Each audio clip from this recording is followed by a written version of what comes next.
Good morning, everybody, and welcome to the Morning Wood. This is the Morning Wood where you get what, Shabisky? Wooded wooded so good. Wooded so good, that is indeed. Usually Missy does that. I don't know where the fuck Missy's at right now. But we got a full house for you today. We are joined by the beautiful, lovely, sexy Paul Ziga. What's happening? How's it going? Hello. And of course, we got Marilyn back with us today. Hey. And I don't know why Miss Parker's got pictures of Shandy for fucking Christ popping up. I will eat your soul. But Miss Parker's here, and Missy will be here shortly, I'm sure. God damn, Miss Parker. Take that shit. Okay, there you go. I'm sorry. I've been on a shanny kick. Like, I've been on a manic shanny kick for the last 72 hours, and I'm just like, there's so much. I've not been on any kind of kick. Just everybody's been on a kick for me lately. I've been seeing all kind of videos made about me, and I'm like sitting here now, I'm not even talking about y'all. It's the same two idiots, isn't it? The little group of baloney boys, right? Well, not really, but yeah, they're involved in a way, but I've been noticing weird stuff going on in the shadows. I just don't care. I mean, look, I do care if people like me or not. I'm just too old to get. I want you to like me. Here's the deal. I want you to like me, but I'm too old to care if you like me. There you go. Yeah, dude. I'm too close to the grave to give a fuck. I'll say it for what it is. I don't give two fucks about how you feel. The only thing you are guaranteed in this life is to shit and die. That's it. Everything else that happens in between is on you. I don't really give a fuck. Dude, I have a fucking whole philosophy when it comes to this shit. Now, I don't even know who fucking Shanny is. I know we covered her back when I was on DP a couple of times and shit, but I don't follow the shit. I don't know. I have a whole philosophy that I live by. And I'm telling you, man, I got a little bit of a profile online. People want to come in and do drama with me and shit. It's called Don't Touch the Poop, and it works for me. Don't touch the poop. Yeah. Don't touch the poop. That means when somebody like Shanny that gets only two people know that she exists comes along and talks shit, you just don't touch the poop. You just let her exist in this tiny little vortex of like nothingness. Dorks. Yeah, right. Nothingness and irrelevancy. That's where she's at. Yeah, like her, G-Man, all of them, all of the people I follow, they are like in these small little pockets of the internet, and they still don't realize the only people that watch them are people like me. They're either hate watchers or trolls. And I like to keep those people in those places. The deal with people like Shanny and G-Man, I'll be honest with you, I can have fun with those people sometimes because it's fun drama. But then when people start like trying to dox you or trying to ruin your life, that's the shit I just leave alone. Well, G-Man's been guilty of that at least once. He's raged and he's threatening to dox people now. So he's gotten it in his mind that all atheists are bad. Doxes people. Yeah. So hey, it's what we do. Did it to me once. Paul said my real name, which is actually people think it's John, but my real name is Patricia. Nice. That is a sexy name. Yeah. Whatever, Thaddeus. It's pretty hot. Thaddeus, I like that one too. I do like Thaddeus. There's a pastor, Thaddeus Matthews. No, Thaddeus, not Thaddeus. Oh, I'm sorry. I thought you said Thaddeus. I got so excited. I was like, I've been watching him too. He's amazing. He be cussing people out all the time. He told a bitch, he was like, oh, you's a hoe. God ain't about to bring you into the heavens because you out here sucking dick on Saturday. And I was like, oh. Nice. Thaddeus and Thaddeus seem like they're very similar people. Calling people out like that. Yeah. I love it. Thaddeus. Oh, that's even though I have lost like 10 pounds the last couple weeks. Congratulations. I'm still a fat fucking. I can't see my penis. Hey, you're working towards it. Yeah, you can always take a picture of it and just put it on the wall so that you can always see it. Yeah. A couple weeks ago, I had a girl on here said, "Pimpmunk, I want to see your penis." I said, "Hell, I do too." So we do got a full house today. There's Missy. I'm not going to say anything about her giant tits. I will not say anything today about Missy's giant tits. I'm telling you right now. I will not speak of her giant tits today. Okay, since you're not talking about them, I'm going to talk about them. Missy, I love your rack. The fact that one, it's all natural, and they're uber. See, look, jiggly. Oh, no, you can do that now. I love. I can't. My tits don't do. I said, Paul. Oh, I'm like, there's a C cup there. They don't do all that. I don't. Oh, damn. Yeah, like they're there, but they're not doing all that wonderfulness. It's like I got a little bit of titty. Look at that. Yeah. Oh, I see a little cleavage. Okay. Everybody freaks out about me because I'm this fat dude, right? But I don't have giant man boobs for some reason. That is You creepy. got that flat fat guy chest and then the belly. Yeah. Exactly. And I got the overall fat guy. I got a little bit of belly. I got titty. And my arms turn into lunch lady arms. You know what I mean? Well, see, I've always I'm been, getting lunch lady arms. I'm getting them, and I don't know how to get rid of them. I'm so upset about it. Because if I start lifting weights, I look like Angela Bassett.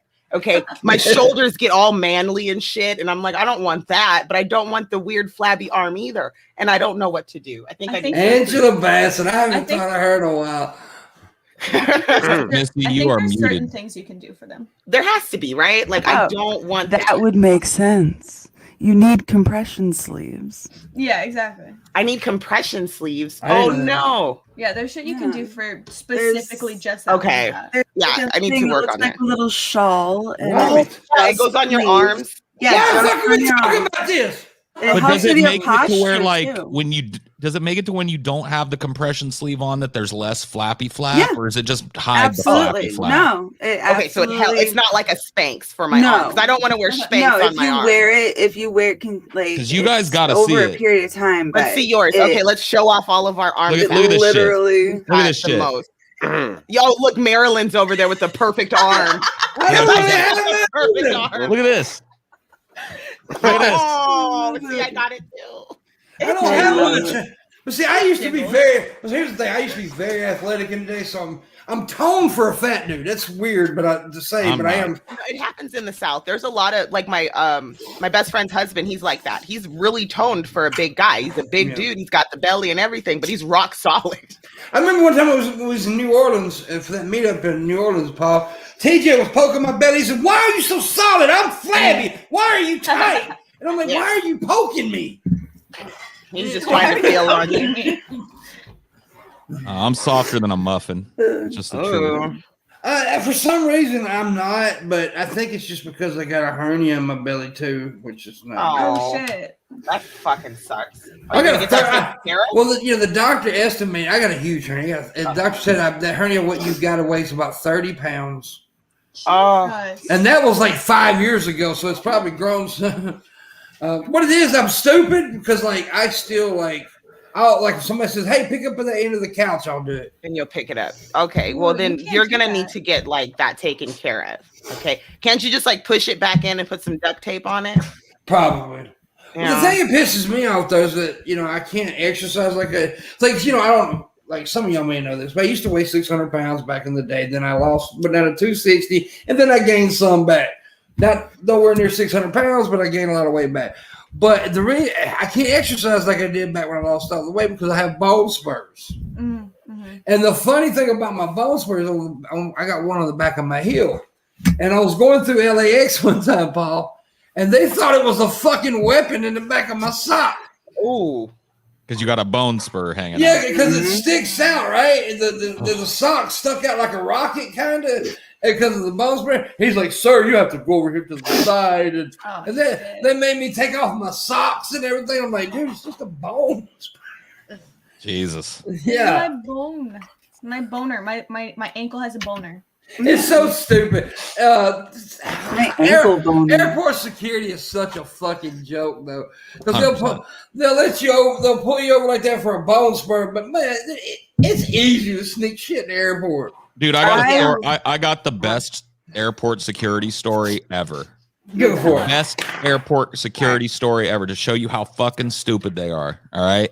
So we went to California for the DFF meetup. After that, we went down to Pismo, went to the beach, and I was dating Ashley at the time. She found this cool beach rock that she really liked that was pretty. So she took it, packed it in her bags and shit, right?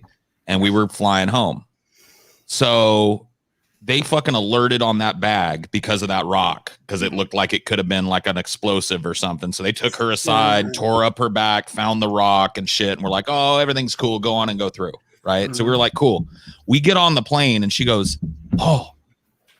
And I was like, what? And she brings her coat, like the pocket of her coat up to my mouth, to my face. And I was like, and I smelled it, dank ass weed. And she like reached in there, a half smoked joint, just in the pocket of her coat, big fat blunt that we'd taken a couple puffs off the night before, and she put in her pocket and forgot about it. Went right through airport security. Yeah, we could have lit it up on the plane.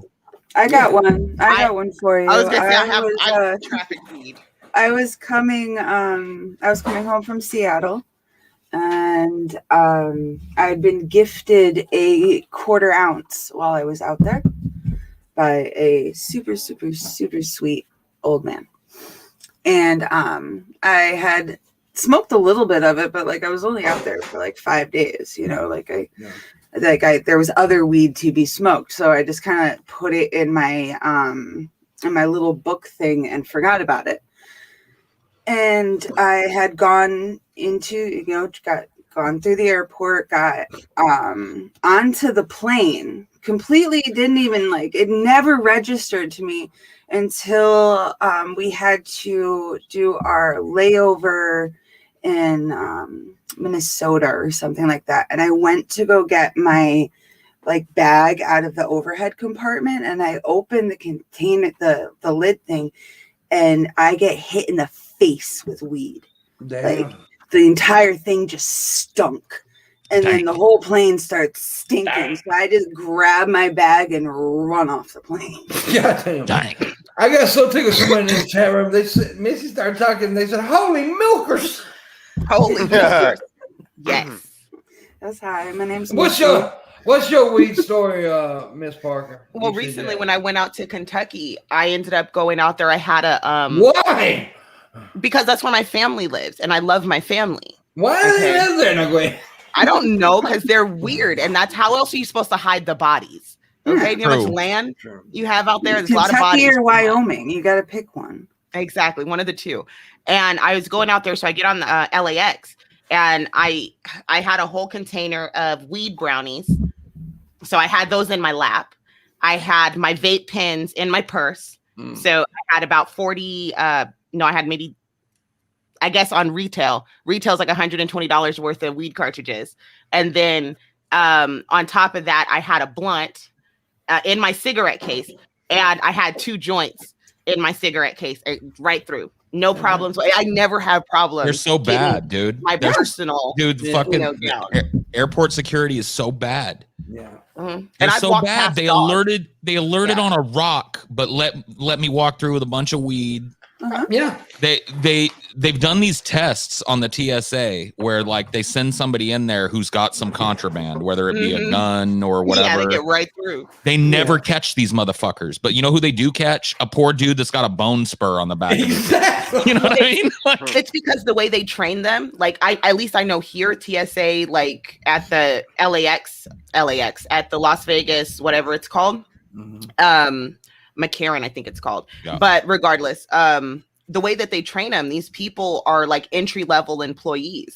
So they're just a step above McDonald's, maybe a step above, Fry Cook. And they're like, hey, we're going to let you sit here and watch 4 hours of videos of how to racially profile people. And then I'm going to give you this wand and you stand out here and harass people. And that's kind of what goes on with TSA, at least in my experience. But it's mostly black people who work for TSA. Again, yeah, I don't know how fucking shitty that sounds, and I'm so fucking sorry, but yeah, we're talking about people who barely got their high school diplomas a lot of times, and I'm not saying everybody who does it, because there's some young people who are fresh out of high school. I sounded like an asshole when I said it, because I didn't know that's what you were talking about. Then I said it's mostly black people. I'm like saying, it is an asshole thing to say, but yes, it's an entry level position. No, what I'm saying is they're making them racial profile people, and they're actually black people. That's what my point was. And they're black. No. And they're black.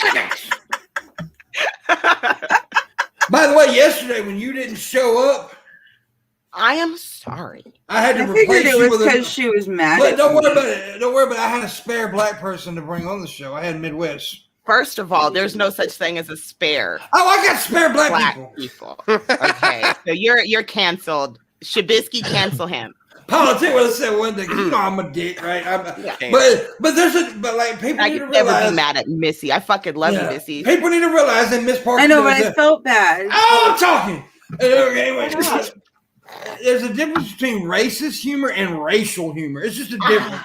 I've been explaining this over and over and over again. Yeah. That's what G-Man's been pissed off about. A fucking joke that he claims is racist that is not, because he doesn't understand context. And I refuse to give him any more attention on that fact. He's talking, oh, we're going to tell the world. And I'm like, why would you tell the world about an off-color joke? That doesn't make any sense. Yeah, it's a difference. And it's like that day when, like I was going to tell, it's like that day when we were all up in here and you asked that question, what is in a white home that wouldn't be in a black home? Yes. And I said a father. Yes. That's a racial joke, not a racist joke. Yeah. And that's all. And at the end of the day, too, comedy is so subjective that I find it ridiculous to even have the argument. There are things that I'm going to like comedy-wise that other people are going to find extremely distasteful. Yeah. And you have a right to be offended by that. You don't have to consume the media. You know what I mean? So I feel like there's just too much. But at this day and age, you do have to be extra careful. And look, everybody's woke these days, but some people need to go back and fall asleep. But I agree, and most of the woke stuff I agree with. I mean, look, I stopped saying the R word. Me and you had that really serious conversation that day where I told you back in 2016, I actually used the N word in jokes. And then I feel fucking horrible about it now. But it wasn't me being racist, it was me being stupid. Yeah, you were ignorant at the time of what that word was doing. So, and the impact. Yeah, exactly. Because this is not an excuse, but you know this. I grew up in the hood. I was the only white boy in a black neighborhood, and so my friends and I said that, and then one of my friends told me, "But John, you need to realize we are your friends. Every black person is not your friend. It's not your friend. Yeah. And if you have real friends, they're gonna tell you that. Yeah. Period. They'll let you know, like, hey, bro, you probably don't need to be saying that. Like my brother-in-law came with me. He came at me. He's ignorant.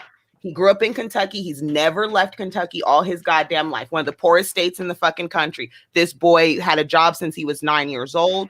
He dropped out of high school, had to get his GED. He works in a factory. This is a hardworking American man. Okay. And he didn't meet black people until maybe 10 years ago. Yeah. And he's very ignorant on a lot of things that of the culture and everything. He sat me down. We were having a drive and we're sitting there in the truck talking. And he's like, oh, I just don't understand why so many, black people like to live in the South. It's so hot. You would think that they'd want to go to a colder climate. And I'm like, well, what do you mean by that, honey? And he goes, well, because, black skin attracts heat. And I was like, I'm in the truck and I'm like, the fuck did you just say to me? What did you say? That's bad. So I had to laugh and explain to him, I'm like, look, I love you and you're my brother, but that's not how that works, and just don't ever say that again. My mom will do this shit too. She's old and fucking, didn't grow up. I grew up in an area, and so did she, that's predominantly Hispanic. So I didn't grow up around a whole lot of black people too. So I had a lot of misconceptions, even as a kid that grew up with 90% Mexican friends, right? Yeah. That to give an example, like I like rapping, I like hip hop and shit. I used to like rap along with hip hop songs, drop N-bombs in them, and thinking like that's contextual for me as a white guy because I'm just singing along, right? Right. And I never thought about like, this is a white dude fucking singing lyrics that he has nothing to do with, singing about a community that he didn't come from. You know what I mean? So like all that type of shit. But my mom would say shit about black people like, I love these types of statements too. They're afraid of snakes. Oh, yeah. Yeah. And I'm like, Mom, everybody's fucking afraid of snakes. You're afraid of snakes. My parents would say that all black people are can't swim. Black people can't swim. It's just like, what? What? Why? I was so confused. They made it sound like there was some kind of deformity, like there's a reason why. Yeah. Bro, we just sink when we hit water. We just sink. Your bones are denser or something. You just sink. Luckily, I grew up in a home where my mom's best friend was a black gay guy. I've talked about it, and he was here just the other day. And my mom actually asked him, she said, "Steve, do you like watermelon?" He looked at her and said, "Look at my skin, bitch."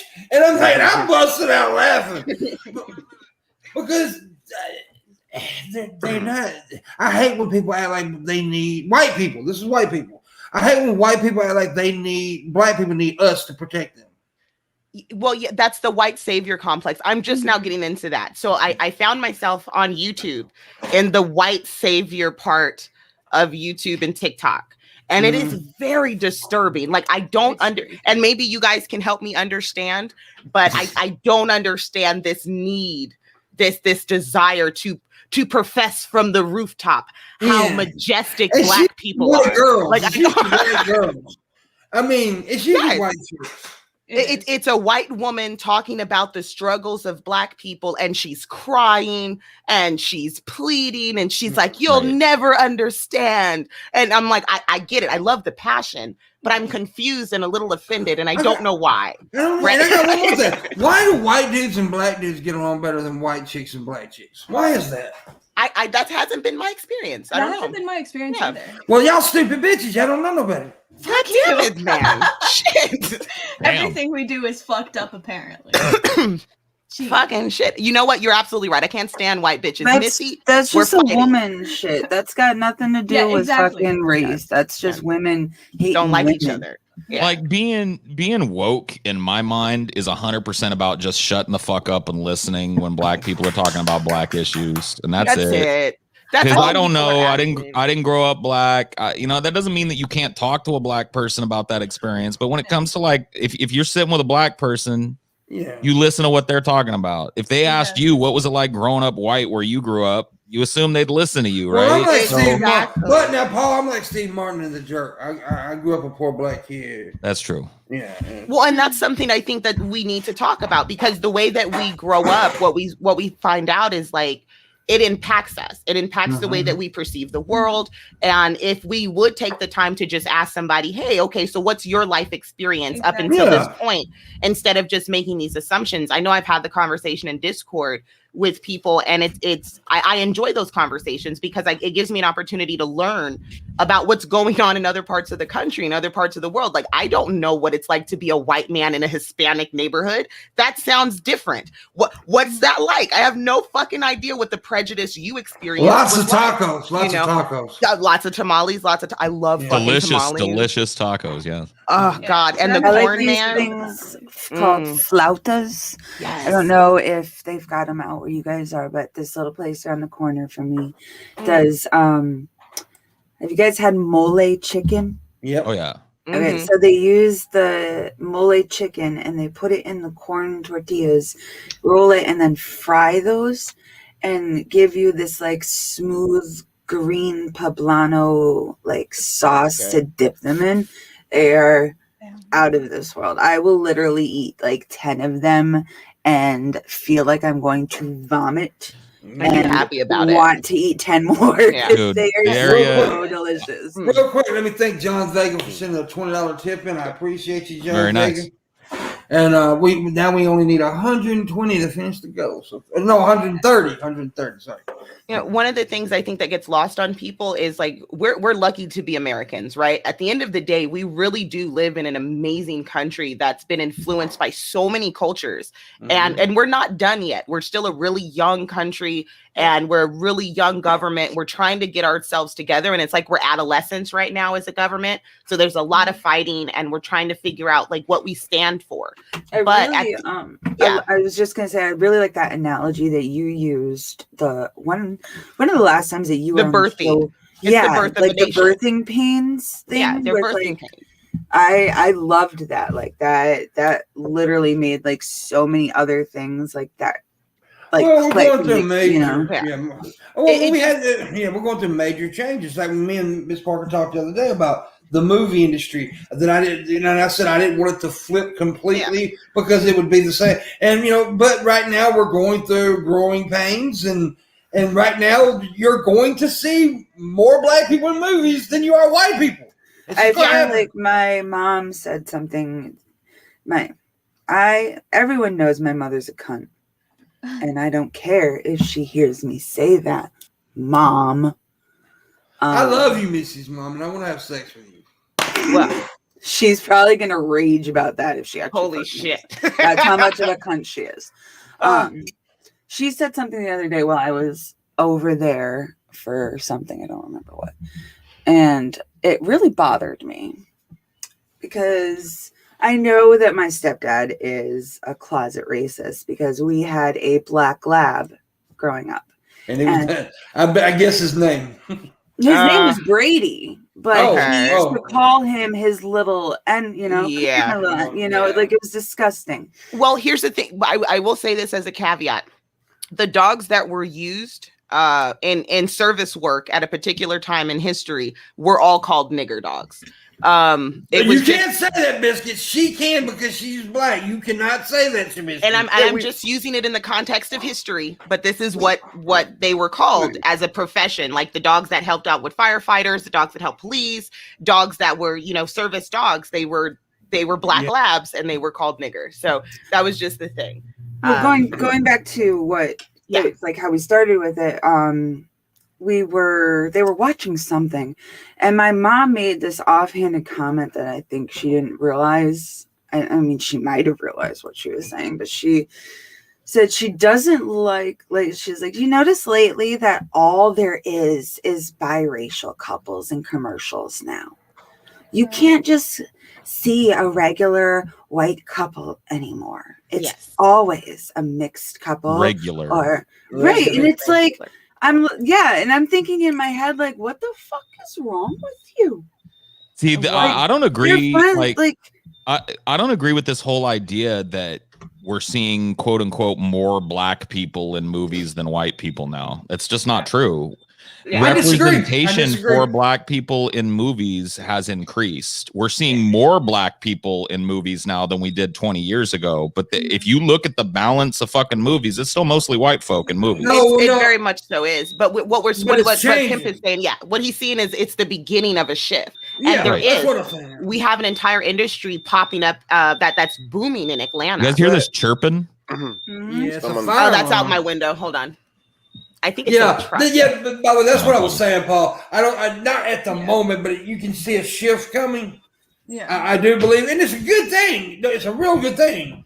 You see a shift coming, like she was talking about Atlanta. I mean, it's just about I think about, and once again, I'm not trying to impart experience that I didn't have, but I think about a little black boy that was my age growing up when I grew up in the 80s and the 90s. Right? Yeah. He didn't have a superhero. Yeah.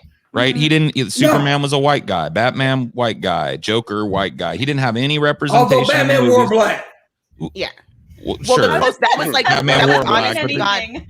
Growing up, and I grew up in the 80s. Well, I'm an 80s baby, 90s maybe, all that good stuff. But growing up at that time, there were no black. It was hard to find a black Barbie doll. It was hard for me to identify with any characters on television. The close. And I think I've told this story to you, Pimp.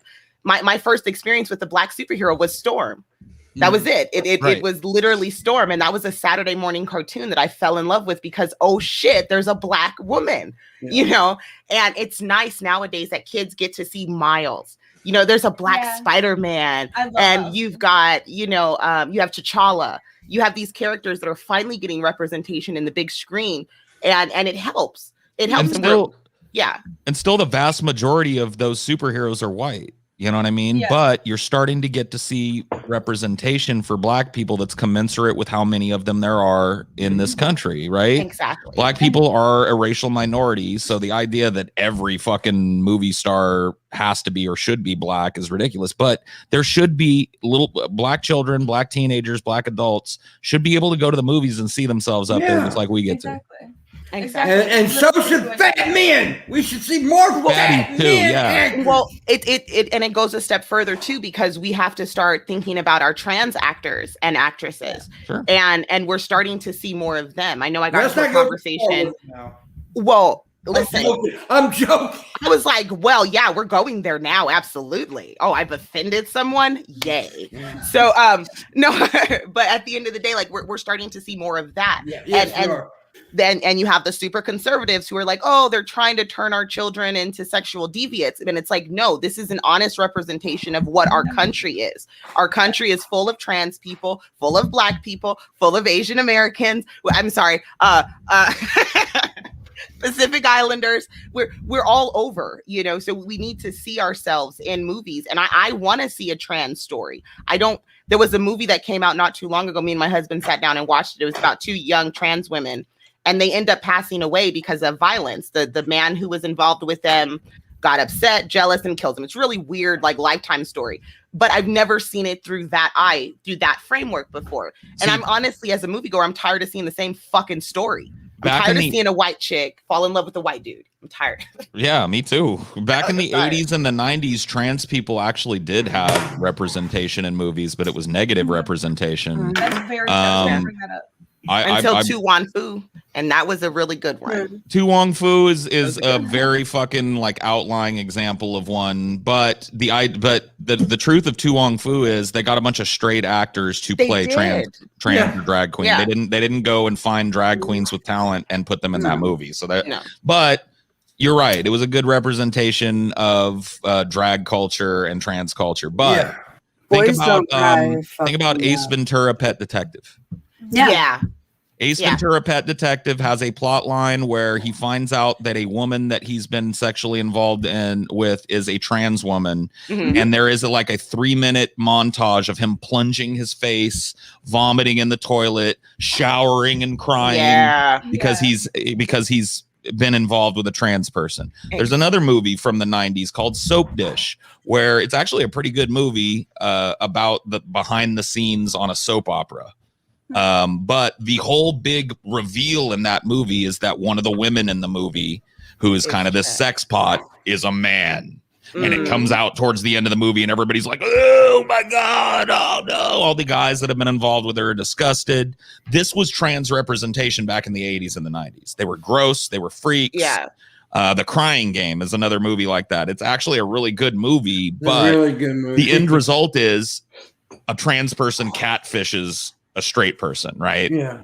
Well, which is not what trans people do. Trans people are not out trying to catfish anybody. Well, that is what helps to kind of perpetuate it, right? Like it helps to perpetuate those negative stereotypes that so many conservatives are still clinging onto to this day. Right. Like automatically they assume if somebody is homosexual or trans that they're just all over you. Like they want you. Yeah, I just want to get to the point, and it's going to be a long time, but I want to get to the point where the trans in the movie isn't about them being transgender. It's just they're an actor in the movie. Well, you want a good example of that? I'm sorry, Misty, to cut you off, but there's a really good example of that, and it's actually an early example of that. David Lynch's Twin Peaks has a character in it played by David Duchovny, who is a trans woman, and it is addressed in the show that David Duchovny has transitioned.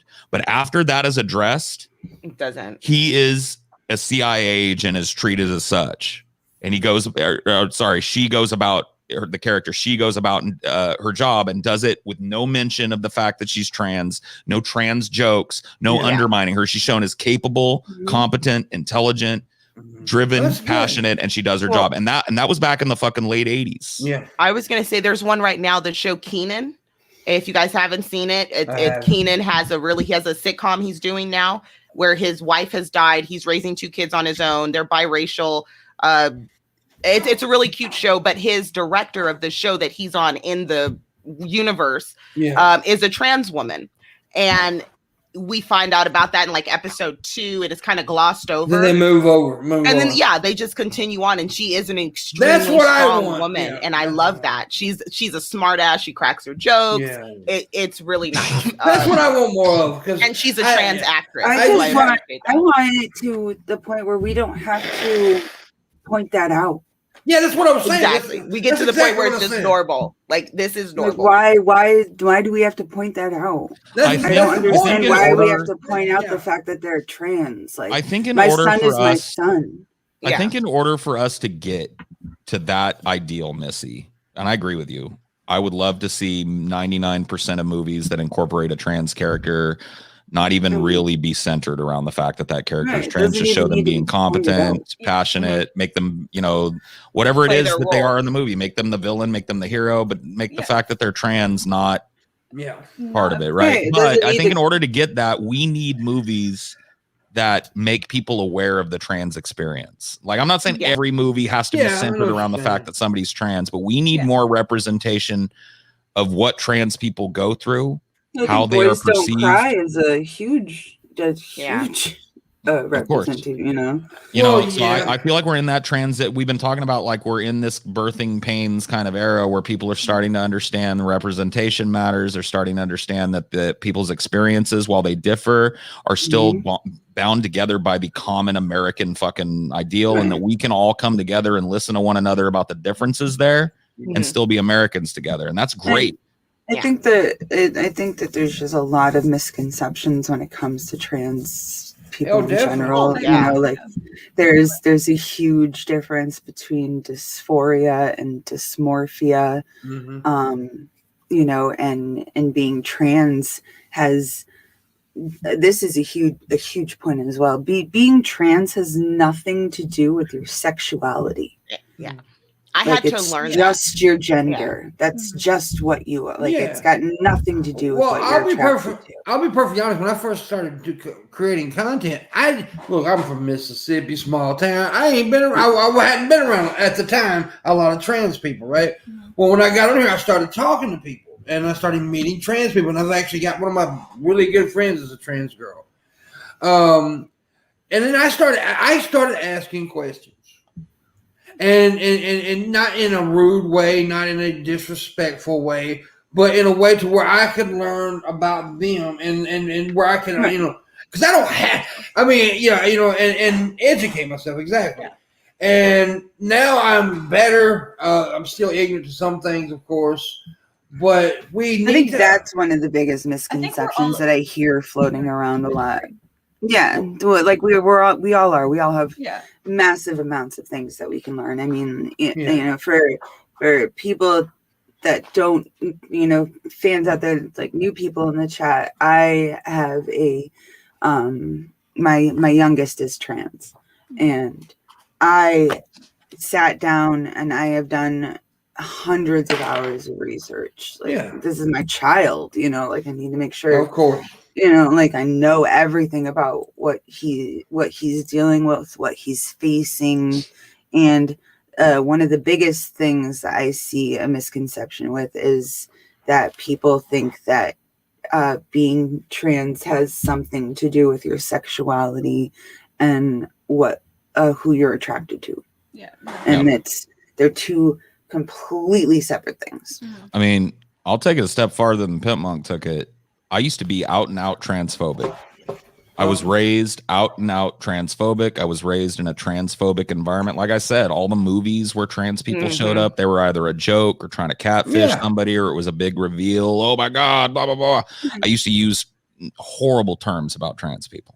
Yeah, and everyone uses trans as an insult. The sad thing about it is that I don't know how much I would have come out of that had it not hit so close to home for me. I had my best friend from when I was a child showed up.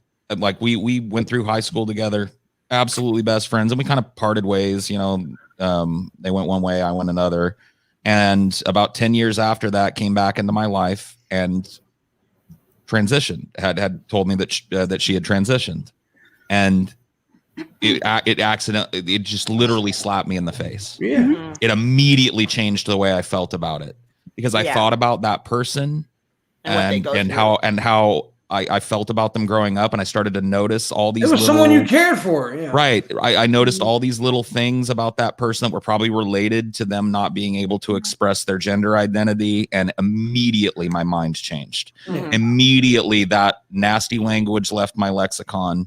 Immediately, I changed my mind on an entire fucking subgroup of people. But so many people don't get that opportunity.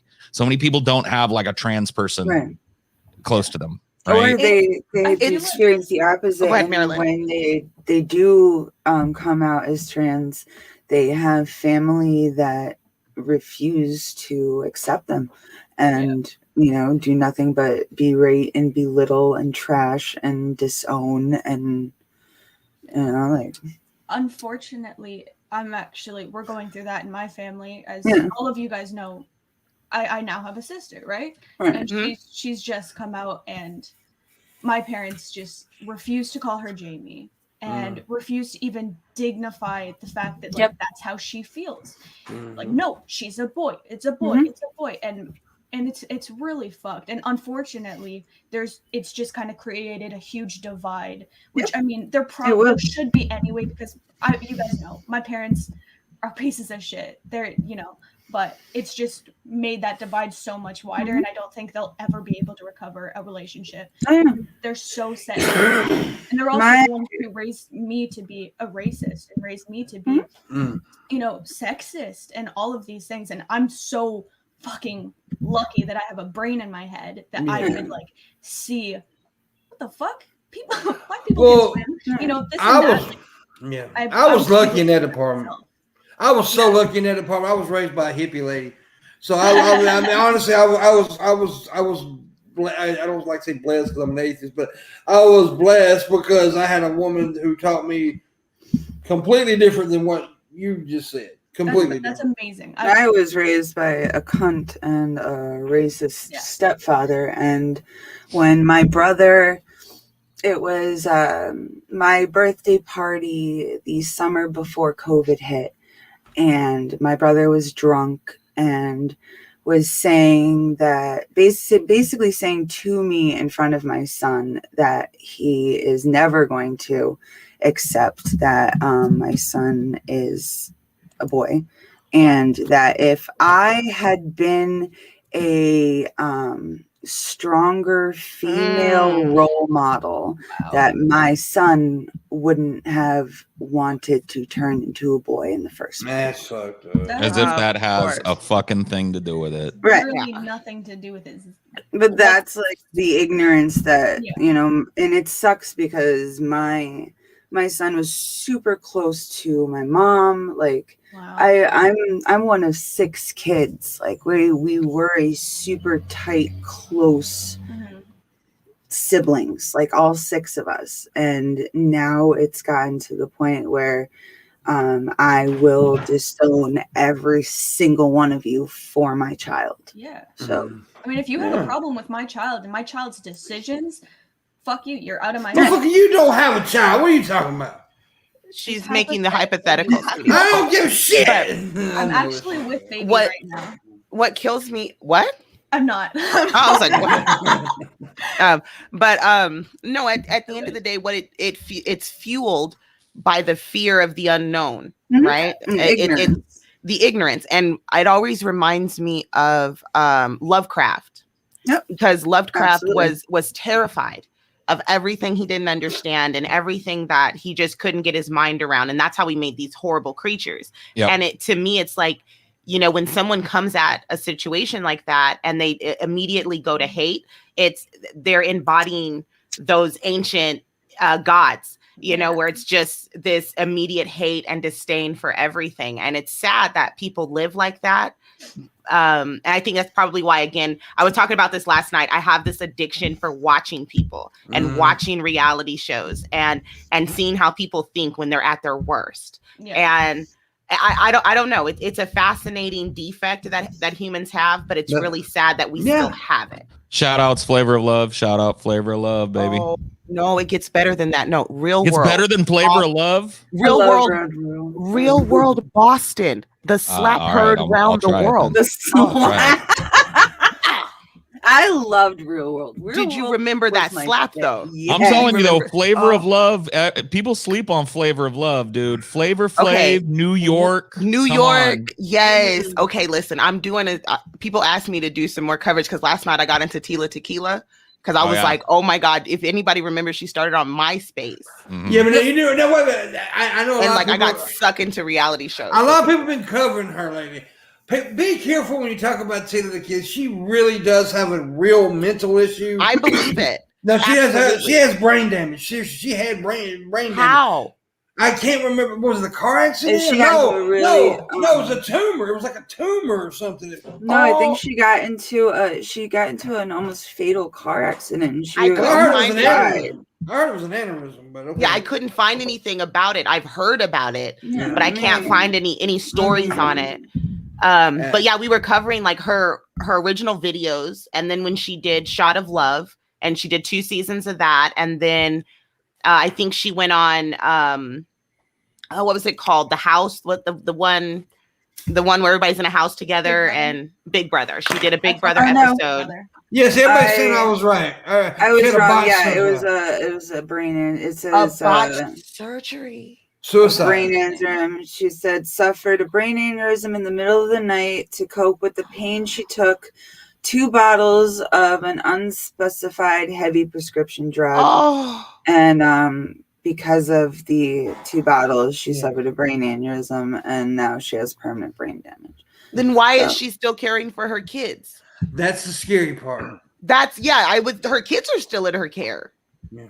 Are they young? I don't know. Well, right now I'm guessing like 8, that's there might be one's like 3 or 4. Exactly. Yeah, there's a baby, there's like a toddler. You can have a traumatic brain injury and still be a functioning. But the way she speaks, but she's nuts though. Yeah, the way she speaks I know is she's really nuts. scary. I don't want to down people with like saying people with traumatic brain injuries. No, I'm specifically just talking about her. There's a video of her and her child comes in alone in that. I hope so. Like I do think that there are other people. No, Paul's visiting her every now and again. What was that? We visit Tila Tequila to check up on the kids. Good. Yeah, as long as there's somebody I'm helping Tila out. Dude, back in the day, I was a bad bitch. Now I'm not gonna lie. Yeah, people loved her to pieces, and like there are so many old reality stars that I want to catch up on. Like, where is New York? Has anybody seen her? What is she New like? York pops up on the radar every once in a while. Yeah, everyone's what's her name? Tiffany something. But yeah, she's out there. Tiffany Had or something. I like reality show, but I like Survivor and Big Brother and The Challenge. I like competition shows. I like shows that just throw a bunch of people that hate each other in the same house and watch them bicker. Give them alcohol. Yeah. Let's go. Yeah. Let's see humanity at its worst. Real world. I'm a real world fanatic. Yes. Real world is my favorite season. I love the Boston season. I love the Seattle season. I think the Seattle season. Survivor is God's show. That's God reality show. The Survivor is the best show ever. I never really got into Survivor. Well, I didn't ask you y'all's opinion, did I? I told you. It was the same. Naked and Afraid. Listen, Naked and Afraid was amazing. Naked and Afraid was absolutely amazing. To see 2 butt naked people cuss each other out because they can't kill a rat. Oh, that good shit right there. Mwah, chef's kiss. Yeah. Delicious. I mean, they're just some of us that are tuned in. I subscribe to this subreddit called Public Freakout, which is just like people getting into fucking crazy ass fights over nothing, or just arguing in a store. Some racist lady goes off in a store and then the whole store is just like, get the fuck out. I love that shit. I love that type of shit. Like, I can't get enough of dumbass people cutting up in public. I don't know what it is. Did you see the videos of all the criminals who were engaged at the insurrection when they got picked up at airports? Did you see them getting dragged out? Oh, yeah. That was wonderful. Well, I have a question. Is anything, because I haven't heard anything about Baked Alaska lately. Did he go to jail? Yes. What happened? Yeah, Baked Alaska is currently in custody. Oh, yeah. He was at the Okay. I remember. He live streamed himself doing damage to the fucking building. So he's fucked. He's been arrested. He's on good, because I've always hated that fucker. There was just one dude. It's not Baked Alaska, but one guy. Some of the first numbers are coming out, and they indicted one of these dudes at the Capitol riot with 11 counts. They threw the motherfucking book at him. Yeah, I know that one. Well, they should. I mean, of course. But I'm actually kind of like a Baked Alaska fucking nerd, because that dude is one of the biggest trash fires, and it burned. It burned forever. I guess it's time for a deep dive. Now that totally a grifter, 100%. Yeah, you should do a deep dive. I've never really thought about Baked Alaska, but now that he's in prison. Started off as a BuzzFeed employee. Yeah. Left-wing BuzzFeed guy. And then the red wave hit, and all of a sudden he went alt-right, started grifting the alt-right. And then he did this whole fucking thing where he would go out in public and start fights with leftists, start fights with Antifa, and then spray them. Like he mace had them. He would get in verbal altercations with them, and then when they started to square up, he would mace them and run away. And it wasn't just Antifa. It was like anybody. Did a bouncer. He did a bouncer outside of a bar. Yeah, he did that. I mean, he would provoke these altercations and then mace a person and run away. He's a piece of shit. Wow. Showed up at the. He was a prominent. Prominent live streamer at the Charlotte. He was a prominent live streamer at the Charlotte Tiki Torch rally where Jews will not replace us, and blood and soil were chanted. He was right along there chanting those things, Sieg Heiling and the whole nine. So he went down the whole fucking alt-right rabbit hole. Remember when he tried to rap?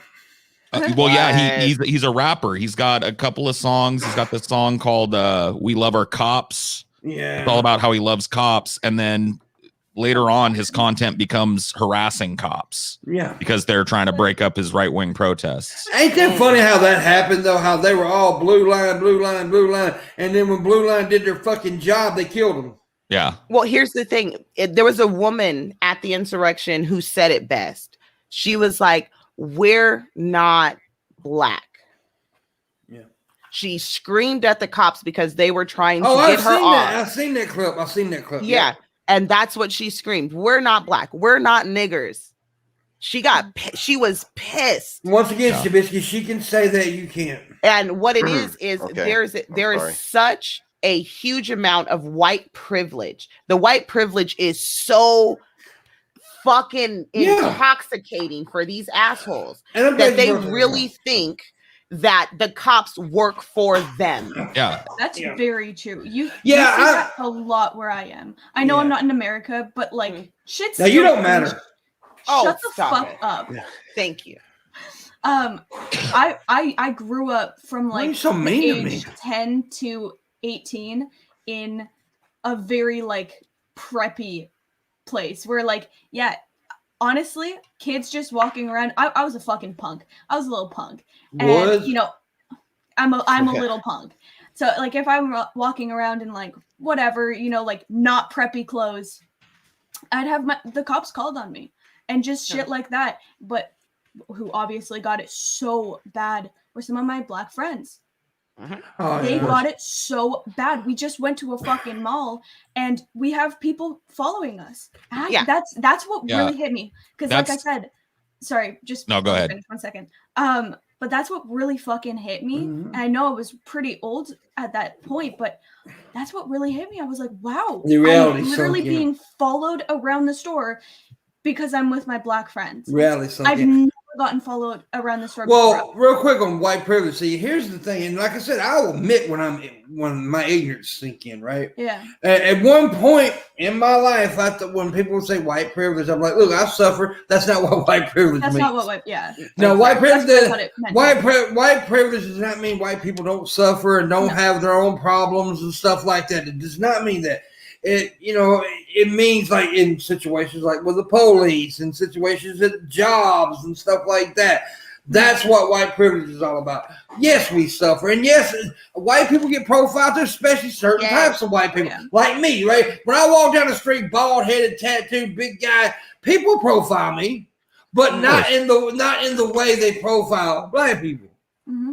It's another one of those things. Like white privilege was another one of those things that in order for me to understand it, I had to experience it. Absolutely. And I did that parallel. Right. It has to hit you in the face. And I did experience it with a black friend of mine, like Marilyn here. I experienced it with mine. And like I made a point one time, which is a damn shame. This is a damn shame. Look, I did not graduate high school. I did get my GED eventually, but I mean, I didn't graduate high school. I was a fucking idiot in my life. I was a thug for a long time in my life. I was a real thug. And my buddy Hannibal from the Hannibal Monty Show, right? College educated, not a criminal, but you put us in their situations, they're going to look at him as the criminal. Right. Mm-hmm. And I was the one who was a literal criminal. I was a drug dealer. I was all this. I mean, I was a bad person at one point in my life. Yep. It's sad. It's sad. It took me showing. I went to a club with a friend of mine who was racially mixed, half black, kept a big afro, he had a ball cap on. I had a ball cap on. There were these 2 white college boys that were in line to get into the club ahead of us. They were ushered right in. And then we were next in line, and the bouncer said, no ball caps. And we were like, the 2 dudes that were just here, 2 white guys just walked in with ball caps. And he literally did the, hey, bro, because like it was my friend talking to him, like, hey, what's up with that? And he goes, hey, bro, you can either take your hat off or you can leave. And it was just like, it was literally the stark fucking representation of white privilege. Those 2 guys weren't even hassled on their way in, but because my friend presented as black, he doesn't get to come in unless he does something. Yeah. Unless he changes something about the way he looks, the way he presents himself. He's not allowed into the block.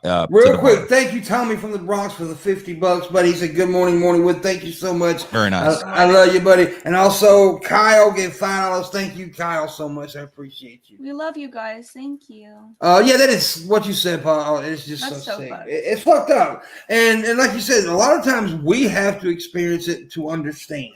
Yeah. Directly, like see it happen. Yeah, and me and a friend one time, we got pulled over by the police, right? Got in the car, and the cop was like really like, I mean, he wasn't just like super nice to me, but he was like, okay, stand over here, sir. And then all of a sudden he grabbed my black friend and kind of threw him against the car. And I'm like, why is he being so rough with him and not me? And at first I thought, oh, I'm a big guy, he might be a little nervous of me. Then like, no, he's a fucking cop with a gun. He's not nervous of me. My friend's black. Yeah. Right. And then me being a dumbass, by the way, and having a lot of balls, testicles, really, and literally and physically. But anyways, I looked at the cop. I said, "You're a fucking racist." And then I got punched. Of course. I mean, I see that coming, but wow, at least you stood up for the guy. Yeah. If I was a coward like Shabisky, I wouldn't have. But What? I'm a hero. You are a hero. But no, all jokes aside, it is fucked up. And Shabisky, you, me and you both are known to date black girls. You have a black girlfriend now. Have you experienced anything with you and your girlfriend? I can't say that I can think of any, but also at the same time, like most of our relationship has been during COVID. So yeah, well, there you go. I'm a fucking hermit. I'm just always. I don't go anywhere. Basically, you guys haven't like really gone around as a couple yet. Also, you probably live in an area that's like probably a little more accepting of that shit. Yeah. I don't know exactly where Bisky's at, but I gotta imagine if you've got dads the West Coast, like that, it's a little easier. You know what I mean? Well, see, the thing, but here he is West Coast, so that is more acceptable. Yeah, right. But I'm gonna tell you though, everybody's always down on the South, dude. I'm gonna tell you, it's been happening on the East Coast more lately, the racism shit than it has in the South. I don't know about that. I do. I do. Do you understand how racist New England is? Yeah, Michigan. No, I know how racist New England is, but I left fucking New Orleans like 6 months ago, and unless some fucking giant sea changes happen, that's a one racist fucking area. I lived across Lake Pontchartrain in what's known as the white area of New Orleans. So what happened is when New Orleans started to become multicultural and black people started kind of rising up in New Orleans, being able to afford houses in some of these old established New Orleans neighborhood, white people said, fuck this, built the world's longest bridge across Lake Pontchartrain and settled on the North Shore. And so I used to live in Covington. Covington is right across the bridge from New Orleans. It's a place where white people go when they don't want to live around black people. Now, I wasn't saying that, by the way, Paul, I wasn't saying the South wasn't racist. Right. I was saying that it's everywhere. It's not just the South. Well, obviously, it's not just the South. And it's, and but by the way, the South is still racist as fuck. Oh, yeah. By the way, somebody who grew up dating mostly black women most of my life, I actually got in a fight with a friend one time because he asked me, did my girlfriend's pussy feel different than a white girl's? We ended up physically fighting. That's the most ridiculous. I would probably have to punch you in the face too. No, seriously, that's stupid. Because he disrespected my chick, right? Yeah, that's beyond stupid and disrespectful. Dude, see, this is just how different we are.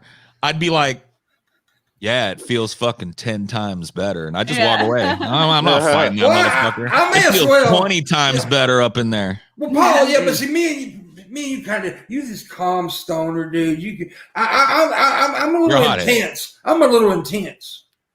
Yeah. But and also you're a pussy. That's true. I fully admit I'm a lover, not a fighter. I can't, if I got to get down, if somebody's coming at my mama or something, I'm going to climb them like a tree. No, I don't think you're a pussy. I don't think you're a pussy. No, I am. I would rather do pretty much anything other than fight. Well, see, I am that way now, Paul. I am definitely that way now. But like I said, I will admit, back in my 20s, I was a fucked up young man, though. I was, I had some issues from my childhood that I hadn't. And I know it sounds cliche, but talk about your problems. Because if you, it sounds cliche, but it does literally help to tell some. Like, I did not tell people I was raped as a child, and that shit fucked with my head for a long time, right? And then when I finally started talking about it, it felt like, okay, I'm not carrying this burden alone. It's not heavy. It's not as heavy as it once was. Mm-hmm. And so but I was crazy, and I did fight, and I actually took money to beat people up. Oh wow! Sure. One thing I didn't know how to do was slaying these motherfuckers because I learned being bullied as a child in elementary. So, but it's not something I brag about, but it's just a part of my life. Sure. Mm-hmm. And when I was in California and I kissed Paul, I did suck his dick. I will admit it. I mean, there was no way. We were both blue balled so hard. I still get shit about that. Me and you. Doing that fucking charity dude, kiss. that was a deep ass kiss that we gave, dude. Well, I think it was wonderful. You went a little deep. You was a little too into it. Dude, I went straight for it. I figured people paid to see us fucking suck face, not for us to But I'm gonna tell you, me and Paul has always had this little awesome thing. We always had this little thing that me and Paul's got this chemistry that where we can be entertaining with each other, or hell, just entertain each other, really. And we do this thing like on stage. It was all improv, but we played that fucking Unchained Melody. Mm-hmm. Paul, I was singing. Paul put his finger to my lips. It was romantical. Is there any romantic? Where's the footage? Can I please get the footage? Yeah, it's out there. You can probably search Paul kisses Pimpmunk on YouTube. Yeah, okay. And the funny thing is, after the kiss, right, there was a bunch of people. There was this dude who showed up late, and he walks up to me, and I'm already fucked up by then. He said, "Pimpmunk, I'm late. How'd the kiss go?" I grabbed him and said, "Like this," and I kissed him. Yeah. Dude, we both kissed multiple dudes that night because that night later on, I'm standing outside drunk and stoned as fuck. And that's the night that Tommy from the Bronx fucking swept me down like I was Cinderella. No, that was Ohio. That was a different time, buddy. Oh, yeah, you're right. That was a different one. You're right. I get them mixed up sometimes. Damn, we kissed a lot of dudes. Holy shit. Okay, Tommy, I found it. I'll tell you what. Tommy is a powerful set of lips. You get a kiss from Tommy from the fucking Bronx. You Here's the clip. That motherfucker. Here we go. I think play it. Here, I'm gonna drop it in the private chat. Actually, here I can share it. Here. This is gonna be hot. By the way, when you're doing that, real quick, Eastmax gave $5 and hey Eastmax and thank you. Hey. Tatted Jedi Billy said, "Hey, here it goes. Same shit every day. Hey pimp, I have a new idea. Fire Sid. No, really, fire Sid. Mrs. Parker for president. I love you, Missy." Yeah. By the way, Paul, Billy, I'm becoming a minister. Wait, quick. Billy from the Geek Room, Tatted Jedi, he says that Shabisky looks like Sid from Ice Age. He kind of does. A little bit. I'm gonna beat the shit out. No, but I'm gonna put this in your head. I'm gonna put this in your head, Paul, and he really does. He looks like a young John Waters. John Waters. Oh yeah, you made me look that up. Yeah. All right, now I want to see the. All right, I'm sharing my screen. You just have to allow it to happen. Let's see this delicious kiss. Okay, folks, here it is. Those who haven't seen. Stop! How you feeling, Pimpmunk? Scared. Look at Pimp swagged out. Are you scared? Clean buddy? up nice. It's gonna be okay. That just turned me on. That's TJ talking to me, by the way. The amazing atheist. Thank you so much. Who is filming this? TJ, the amazing atheist. Come on. The amazing atheist. He's not a great cameraman. Never No. speak to you again after this. Oh, look No, I know. how We're gonna dope tug and it. dapper you look. Okay, so here's to you. I love those Here's to glasses. me, and if we ever disagree, We remember we kissed. fuck you, and here's to me. Okay. Rank Let's it. see this. So we had to take a big fat shot to get ourselves in the. Yeah, we Get did. ready. Woo. I'm ready for this. Oh man, we were ready for it too. Ready. This is getting hot. It's getting hot enough up here. I went over to Ashley and had her play Unchained Melody there. She was All right. DJing that night. All Can you right. find me some sexy music? Oh, there's kind of the sexy music. Yeah. Play like. Set the mood. That's what I was telling you. Everything was like improv. Is that how that one So goes? does everybody know why we're doing this? There was one dude that didn't, so let me fill some time and put off this ugliness. Oh yeah! All right. Here we go. Horrible cameraman. Just want Yep. you to know. It's all right. He zooms in. He gets it. You'll see it. Okay. What did it say, Lou? How tall is the amazing What it looks atheist? like to be serenaded Tall. by Like him. 6'7". Oh. Yeah, TJ's like 6'7", Miss Parker. Come on. Paul wants it so bad. They hooked heads and oh yes. Yeah, we went. Yes. Oh, we went in for a second one. Yes. Yeah, that was Paul. Ooh. They did it. That was Oh, that's it. That's all. Oh, that was great. three. There you go. That's Oh, amazing, damn. guys. That made my whole day. Thank That you. was nice. It was I like beautiful. that. It was tender. I couldn't get enough of those lips. You know, I I couldn't. go back in 3 Emotional. I times. got enough. I got enough of those lips. I'll be honest. I Guys, hope. I you guys seriously both hope. hooked heads. That was intense. That's And like by the way, two bears Missy, I going heard at your it. little comment. Pimpmunk fixed up nice, like I don't ever look nice. Shit, what the hell wrong with you? Now, here's the I deal don't about know. that. I really Here's the hope deal about one that. day- I actually did fix up for the show and got there. They were all looking like fucking homeless people. Yeah. I really hope one day that somebody kisses me the way that Yeah. Paul kisses Pimp. Honestly, it was That was so- amazing. Was fucking beautiful. It was honestly, it was a lot of fun that night. It really was. But that's what Yeah. everybody's got all up in arms about, huh? That's the Mhm. that's Well, the clip. well, That's the clip different that ways. G-Man is so convinced that Paul, Pimp is yeah. gay now. Oh yeah. By the way, G-Man said I was gay, and I couldn't have been child molested because I kissed you. Oh, okay. Got it. Yeah. What? You definitely weren't having a fun time and doing something for a good cause there. You did Yeah, just- but yeah, it's for a charity, but still, it don't your matter. We're future- fucking entertainers, and we were entertaining a crowd. Yeah, Right. and your future decisions does not make something in the past not valid anymore. Yes. Well, G-Man's a fucking idiot. But anyways, I think you can still say idiot, can't you? I know you can't say the R word. You can still say idiot, right?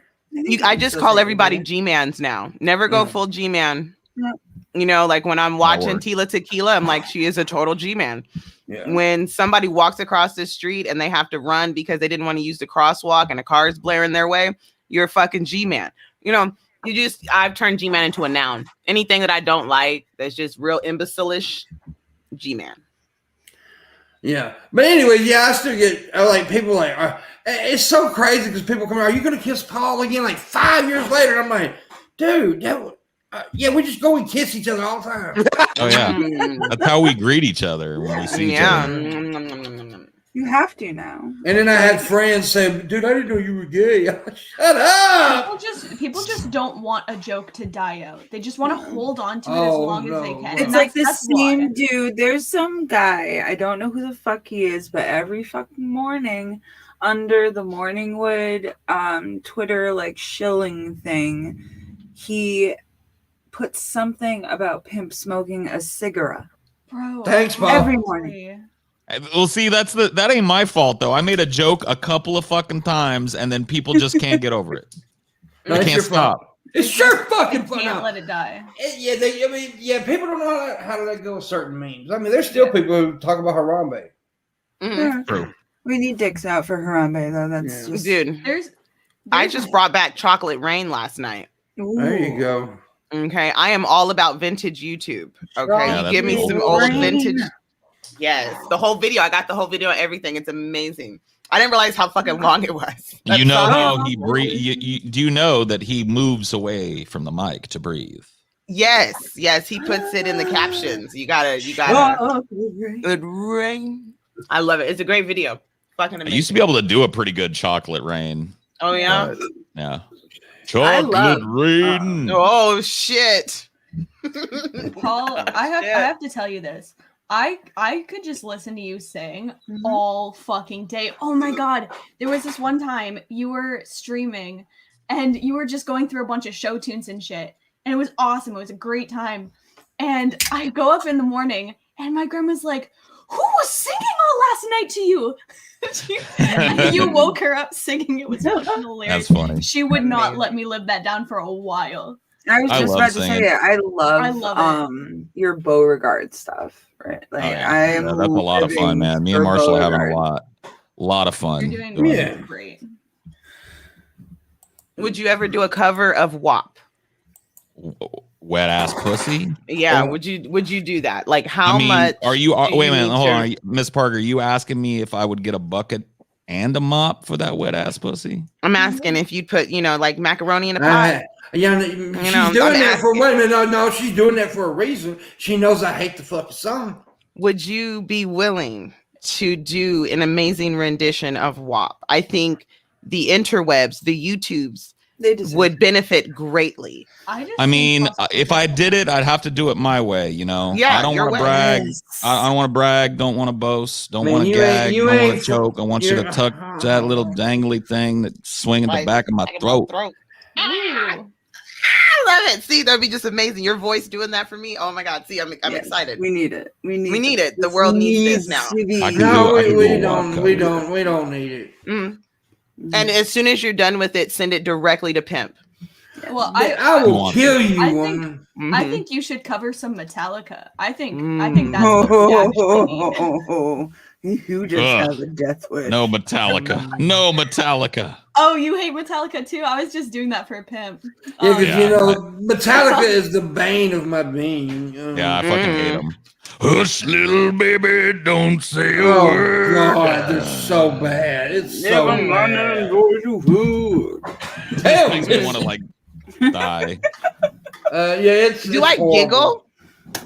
Makes me want to die from fucking white person cringe. Metallica, whatever. Everybody, Alien Ant Farm. Alien Ant Farm is white people cringe. Okay. Yeah. The only thing good that ever came from Metallica is Dave Mustaine. That's the only thing good. Yeah. And he's not the greatest, but he's way better than that. See, I don't hate Metallica, but they're not my favorite. There's so many actual amazing metal bands out there. But Metallica is just a popular one. Yeah. System. I hate on Metallica, but I don't hate them as much as I say I hate them. I can dig some earlier Metallica shit, but it's just not my bag. It's never been my style of music. You know what I like to keep in my bag is for people who want to be metalheads, but don't really want to commit to being metalheads, so they just say that they like Metallica. Yeah, that's the thing. You keep hot sauce in your bag, Miss Parker? Oh no! I keep that in my prison pocket. Okay. I keep white cocks in my bag. I said dick. I was right. Yeah, I keep dicks in a bag. I have bags of dicks. I also have a box of dicks. I have dicks in a box. Wait, where are my dicks? My stepsister and I found her mother's box of dicks under her bed when we were 15.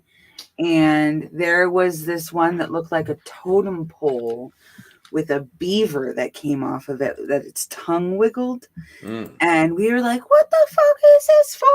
Why is this in existence? And then that was the clit tickler. DVD in the box, and we're like, what is, I'm like, let's put it in. And we put it in, and it's gay porn. And it opens up, and it's like a park that they made in like a studio, like that fake grass and the fake trees and like the fake lamppost, and there's a bench, and there's 3 dudes naked, and they are trying to penetrate each other in a circle, like so that everyone's dick human is in each human other's... centipede style. Yeah. Like before human centipede was a thing. So it's like a daisy sex. chain. Yeah. Except with gay men. And we were like a circle at a 3. Somebody got mad at me in the chat because I asked Miss Parker if she kept hot sauce in her bag. That's a Hillary Clinton joke. Yeah. Hillary Clinton went on the fucking Breakfast Club and told black people that she keeps hot sauce in her bag. Yeah, that was stupid. That was the joke. No. And get the fuck over it, person in the chat room. Suck a dick. She's got hot sauce, fried chicken, watermelon. Tell him, pimp. I also keep mail in my refrigerator. So breaking stereotypes, bitches. No. Damn. We got, and of course, white people, we always got no seasoning in our bag. Not an ounce. I can boiled tell you, chicken I can't breast. season for shit. I can't season for shit. See, that's another thing I was lucky about. I was raised by an old Southern woman. They be white or not, she seasons. Yeah. No, my mama's from Arkansas, and she cooks up a storm. Man, Yeah, that's the thing. People down here, like people in other places, like soul food. Down here, we just call it food. Yeah. Right. See, I'm lucky. I married someone that knows how to cook. I married a Southerner. Yes, you did. You bro, did. He makes the best food. The best. Although the other day he made a green Thai curry that was so fucking hot. I put the spoon like this far away from my mouth, and my fucking mouth was already burning. I was already fucking shitting bread. Talking about Southern cooking, she says green Thai curry. I know. Well, obviously that's not Southern. I'm just saying as an example of one thing he fucked up. I could not eat it. He actually hasn't made me anything really Southern. He made me like sweet tea. That's his specialty. He fucking loves sweet tea. Tell him make you some fried green tomatoes. I want those. Ever since you told me about them, I really want them. That sounds delicious. Ooh, fried pickles. Oh, fried pickles are fucking amazing. They're so those are so good. But the problem is like you're gonna get heartburn. So definitely like take that, something in advance, but they're totally worth it. They're so worth it. So worth it.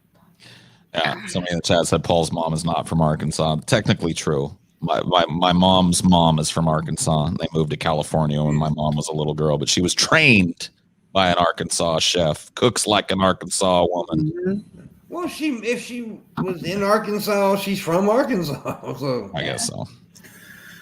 I was taught to make one thing, and that's pasta with meat sauce. That's like all I can make. Pasta? Pasta? We don't do that. No, it's pasta. No pasta. Pasta? It's pasta. Well, because when you say pasta, now I think you're saying, pastor. Yeah, like that's a preacher. That's a minister. Wait, you say pasta. Pasta. Yeah. I know. That's how my uncle said noodles. Pasta. Yeah, or noodles. Pasta. Yeah. Are you? Or you could just call it by whatever. Yes. Each noodle has a different name. It's fettuccine. It's linguine. It's rigatoni. They're called sketties. Sketties, yeah. No, busketty. Paschetti. I make paschetti and meat sauce. No, busketty. Busketty and meat sauce with. I put cinnamon in my meat sauce. It actually tastes good. It tastes good. Is wrong with you? It tastes good. It's the one thing. It's the one thing my dad did right. No, you can put sazon in your meat sauce. Cinnamon biscotti? Cinnamon biscotti. Oh my God. Listen. Okay. Now I don't know if I can trust poutine. Is this what you guys are doing up there? Poutine is all right. Shut the fuck I don't know. What if they put cinnamon in it? Like, I don't know. Cinnamon in. No. Every poutine is different. There isn't like a have my eye on you. It's just like a bunch of shit on top of it. I'm poutine right now. A standard poutine. A standard poutine is just cheese curds and gravy. on fries. That's the standard. Okay. But you can get so many different different poutines. You can get them with like bacon on it and like cheese, like the fucking melted cheese. I thought it was just the cheese on it. That's what it, like. No. It's cheese and gravy. That's a poutine. And then there's so many different variations. I've never gotten poutine. You're never gonna have it? I've never had it before. Yeah, I've never had it yet. I want it. You need to come down to Canada. Bud. You need to come down to Canada. Wouldn't that be up to Canada? Shut up. I don't know geography. I don't know. It would be up to Canada. Come on up to Canada. And there's a place called New York Fries, and they have like all different variations of sick. What? But I have a question. I was watching a documentary. Real quick, let me go.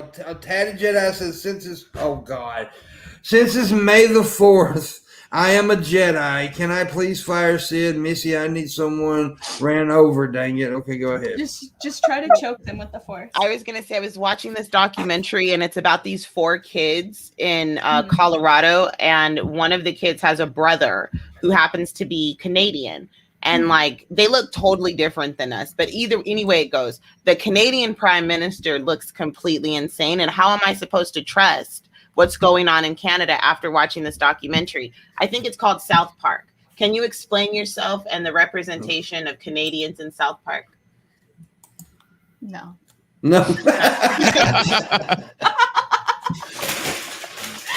First of all, the whole shit I never got. I don't understand. Is it because we have big mouths? Is it because we talk too much? I don't know. I honestly don't know either. I don't understand where that comes from. The flopping heads, I tell you where it came from. Old cartoons in Canadian days. Yeah, you told me that. Back in Canada, many years ago. Back in Canadian days. No, I like back in Canadian days. They used to draw their cartoons that way. And that's where they got it from. You're right. I forgot. Also, I always say a thing about Canada. I call it Ku Klux Klanada. That's horrible. It's not true. Yeah, it's true for a lot of people. It's Ku Klux Klanada. I don't know. Because she's Canadian. Yeah, she's Canadian. Ku Klux Canadian. What does that even mean? I'm not. I don't know. I think he's calling us racists. I think that's horrible. I just like offending people. You just like offending people just to do it? So what are you, some type of like new age edgelord? Yeah. Probably. No, dude, baby, I'm original. What are you talking about? I'm an OG edgelord. Ain't no fucking new age shit here. Listen, I'm not dealing with this edgelord bullshit, okay? It is gone. Baby, she died. I will say, I do think I've met more Canadians who are racist than actually Americans, which is crazy. So maybe that's just because I've grown up here, but yeah, pretty much everyone in my family, or like most people in my family, especially on the one side, are so racist. I was actually told that I'd be disowned if I ever brought home a black man. Oh yeah, dude, I was raised pretty fucking racist too. Yeah. My mom said that I was never allowed to bring home a black girl. Stop. And my sister dated a Filipino. I would have did it out of spite. Yeah. If there were no black girls around, if there were, I would have done it. Yeah, I would have had your back. Like I would have just pretended to be your girlfriend out of spite. Like hell, my mom would have been shocked if I'd have brought home a white girl. Yeah. But yeah, my sister went ahead and like dated a Filipino for like 7 years, and my parents were pissed. Like absolutely livid. One of my stepsisters was messaging somebody, I don't know who, and you guys know my stepdad's racist, but she had accidentally messaged my stepdad saying that whoever she was talking to didn't have to worry because she would never give a blowjob to a black man. And my stepdad answered, well, that's nice to know. I gotta be honest, I would never give a blowjob to a black man, or a white man, or an Asian man, or any man. It's just funny because his daughter ended up being just as racist as he is. Like, it's just, funny how that works.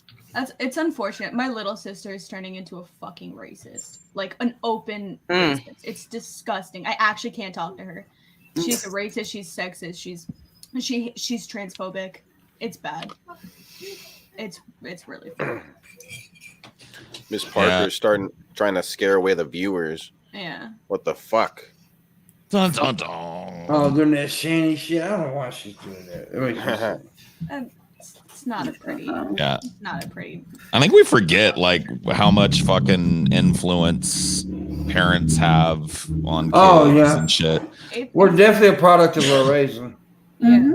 I try to be the product of my raising in the most opposite way ever. Right. So I'm like the exact opposite of my parents. And I'm right now, so far, I'm doing pretty fucking good. I'm doing pretty fucking good. I'm proud of myself. I was a closeted dude till I was 39 years old because my parents told me that they would rather find out that I was a serial killer than find out I was gay. Yeah. So I was in the whole weird bi closet my whole life. It's Never, so crazy. I mean, never talked about, any of it. Like you go back and look at me on DP and shit. I used to pretend to be grossed out by things I wasn't grossed out by. Pretend, you know what I mean? My whole fucking life till I was almost 40. It's so crazy to me. It's so. You're 40. I can't imagine hating my kid for what he is. Yeah, it's stupid. Like especially the fact that my youngest is trans. Yeah. I am his, biggest cheerleader, his most ruthless defender. Like I will go to bat for my kid no matter what the fuck it is.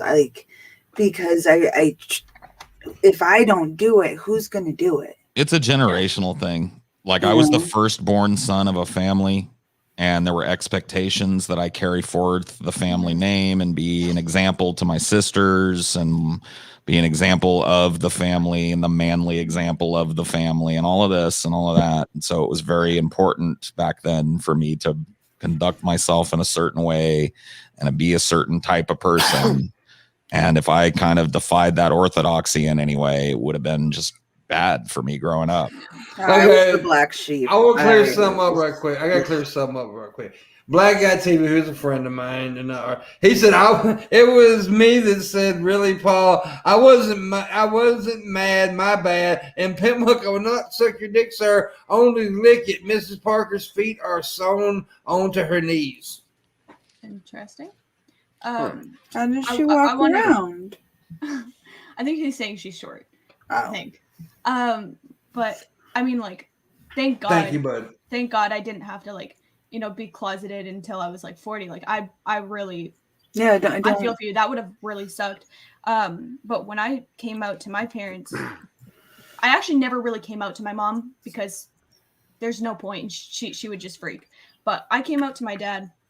And I remember I came out to him that night about a lot of things. I came out about the fact that I was raped and that I'm bi and I had a girlfriend and like we went far. Like I've actually done stuff with a woman and I just felt like he needed to know that like who I am really. And when I told him I was raped, he just laughed like maniacally. It was disgusting. And then when I told him I was bi, he left and was like, "No, you're not. Absolutely, you're not." And he's like, "We need to get you into church." Yeah. Wow. Like it was so disgusting how he pushed that on me. And I told him, I was like, they pray it away, baby. Yeah. And it was really fucked up. And like my dad went to crazy extents. Like before he knew I was bi, I told him that I had a lesbian teacher. He came to my school and tried to get me to switch classes because I had a lesbian teacher. That's insane. So, like, I would have came to your classes to see if you and her would make out. Personally, that's what I would have been to your classes for. Me and my teacher? Yeah. I don't think that's he just like she's a hottie, but I would. Mr. Parker, Black Guy TV made a donation and said that your feet are sewn onto your knees. First of all, I am tired of him perpetuating these lies about me. Black Guy TV has been on a campaign for a long time to try to smear my name on the internet. He's just upset that I know he has no bottom half and he's literally nubs. He's just a torso. We've never seen the bottom half of Black Guy TV. and he claims that he has a bottom half, and I just don't believe it. Here's the sad part. He sent me photos of himself supposedly getting out of the shower, and there is no bottom half to him. You know, you remember that guy on the Maury show who came out and he was just walking on his hands and he rides on a skateboard? That's Black Guy TV. That's why he's into skater culture. Why? Because he's had a skateboard from the beginning. He needs it to get around. What does he do for a living? He cleans the streets. He literally gets on his skateboard, gloves and all, and he helps clean the gutters. He's a gut. That's what he does. You're being an ableist right now. Am I? You're making fun of the disabled. No, I'm making fun specifically of Black Guy TV not having legs, and I need him to prove the fact. And he's black, so that's racist. So. Is it racist? But I'm black. Are you though? I don't know anymore. I don't know what I am because G-Man doesn't know what I am, so I don't know what I am.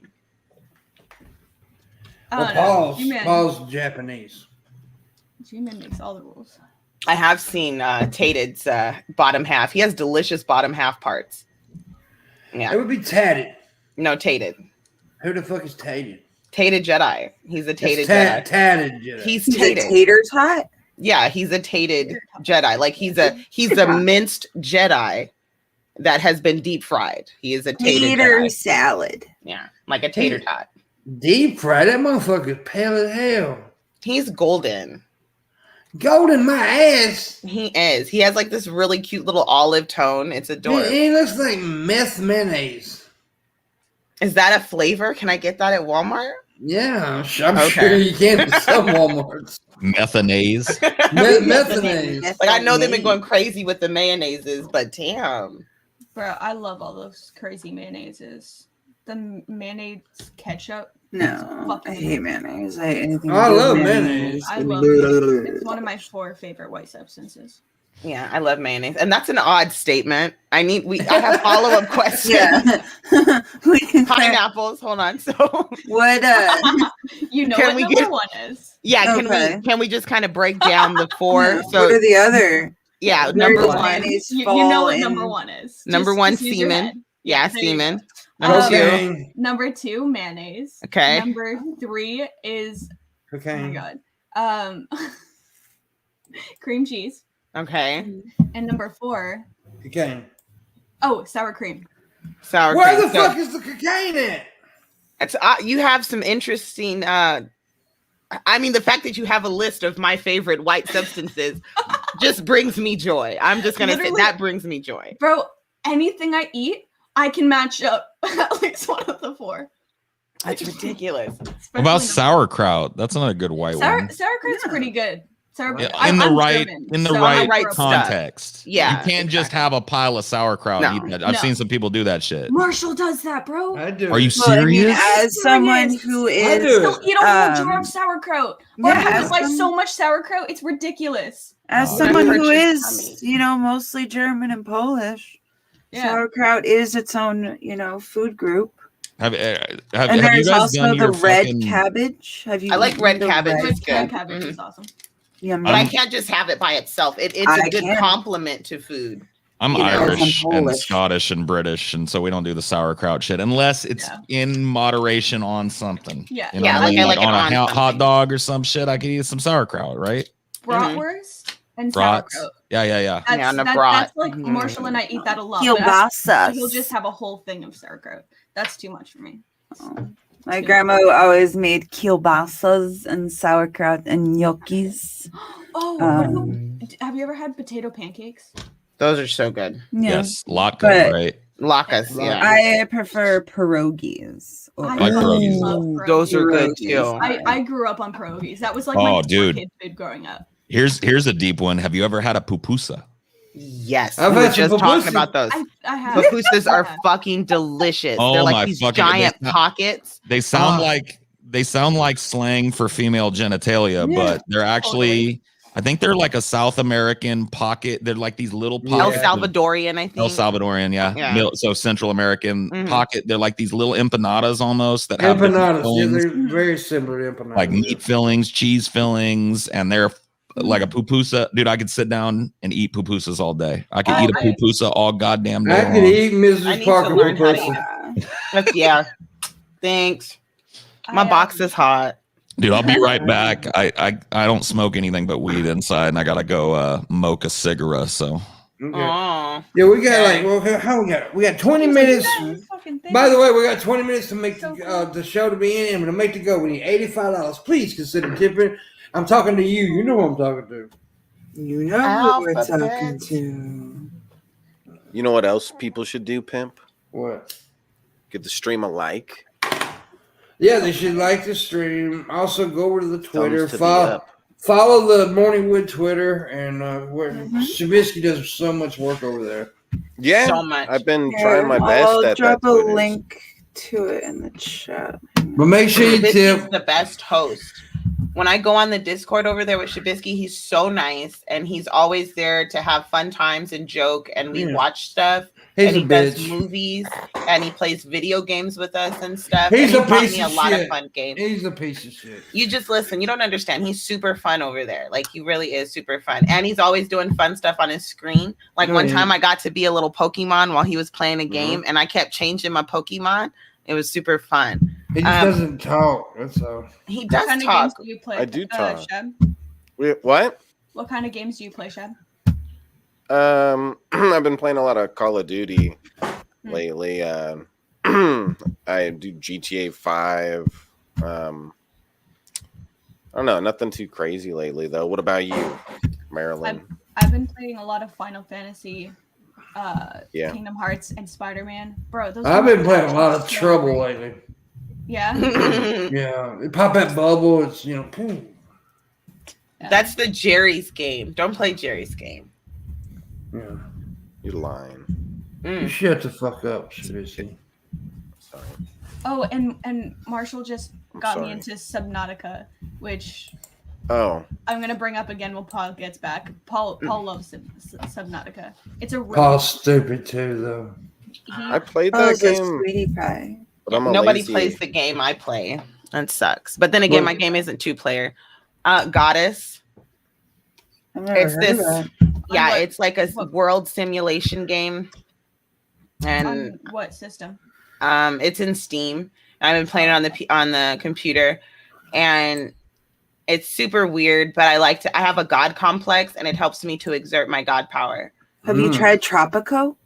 Not yet. What is Oh my it? god. Tropico. Sure, Ain't we that the need to fruit flavor teach- drink you can buy at Walmart? No, Tropico is the greatest. You are El Presidente, and you need to take care of your island. And tornadoes come in, and you can make them. You can literally be a dictatorship, or I think that's Shab knows more about it. I just love watching him play it, so he can tell you. Talk about Tropico. Okay. Yeah, it's kind of cool. Like you can even choose stuff like you can choose whether gay marriage is legal, whether alcohol is legal. Oh fuck yeah! Make it. Is it on Steam? So you're saying maybe. you can be a homophobe Yes. in the game? Okay. You can be a dictator, piece of shit. Mhm. You know, If you you can just imprison everybody and shit. Hold on, I want to and see. Let me see if it's in. be an asshole. I love being an asshole. Missy, you forgot to shave your arms this morning. No, I What the hell, Missy? Got yeah, the hair's bushes. going all down your fucking arms. Oh no! Not at all. Word. Not even a little bit. I hate not being shaved, but we've talked about that before. Yeah. Yeah, I don't like the feeling of it. So Bunch of hairs. there's definitely not any hair anywhere. Aw, you're a poet, and you didn't even know it. No. I'm about to get into bootlegging menthol tobacco, by the way. Oh yeah, why? Why? Because they're getting rid of it. I forgot. we're getting rid of menthol tobacco, and so I'm going to buy a whole bunch of bags of tobacco and make menthol cigarettes and sell them for like $6 a pack. And the bags of tobacco, they were like $8 a bag. So boom, I'm making money. That's smart. Hey, listen, I'm all down for you bootlegging some shit. I appreciate the wherewithal of it all. So do you? Dude, you could call them pimp ports. Yeah. That'd be dope. I'd smoke one of those. I was thinking Pimperettes, but Pimp Ports is all right. You know what I mean? Pimperettes. I wouldn't. stands for I the definitely would not. Feminine hygiene product. Why does that? Huh? In my head, it did. No, Mom, I'm not feeling fresh today. Put some pepper in, and you know that doesn't sound right. Pimperette? Yeah, that does kind of sound feminine. Allegedly pimp. Oh yeah, allegedly. I hope they don't. I mean, I don't smoke menthol, but I hope they don't ban it. That's fucking stupid. I'm not gonna lie. That's all I smoked in high school, and I get in Canada we have Next Blue, and we have it so you can like crack the filter, and then it turns. Yeah, we have menthol. those. I would do that every time. I'm the only kid. Me and this one guy, Nick. We were the only ones in our whole school that smoked menthol. So anytime someone's like, "Oh, can I bump some smokes off you?" I'm like, "Crack, crack." Sorry, it's menthol. Blow it in their face. It's amazing. Never had to share my smokes ever. It's awesome.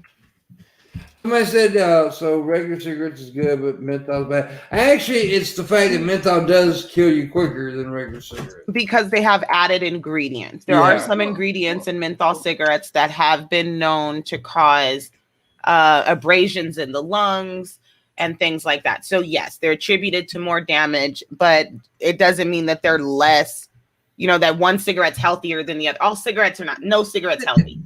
Period. I like to put it like this. Anything inhaling other than clean oxygen, that's probably a problem for you. Okay. Yeah, probably. Cigarettes cure stutters, and cigarettes is good for your blood pressure and heart. Yeah, I do. I feel you can grow limbs back if you smoke enough cigarettes. Yes. So there you go. I used to only have 3 toes. I have all 5 of my toes on my left foot now because of cigarettes. Because of cigarettes. Then why don't you cut off your dick and regrow it? Maybe we walk. There you go. There you go. It might be a solution.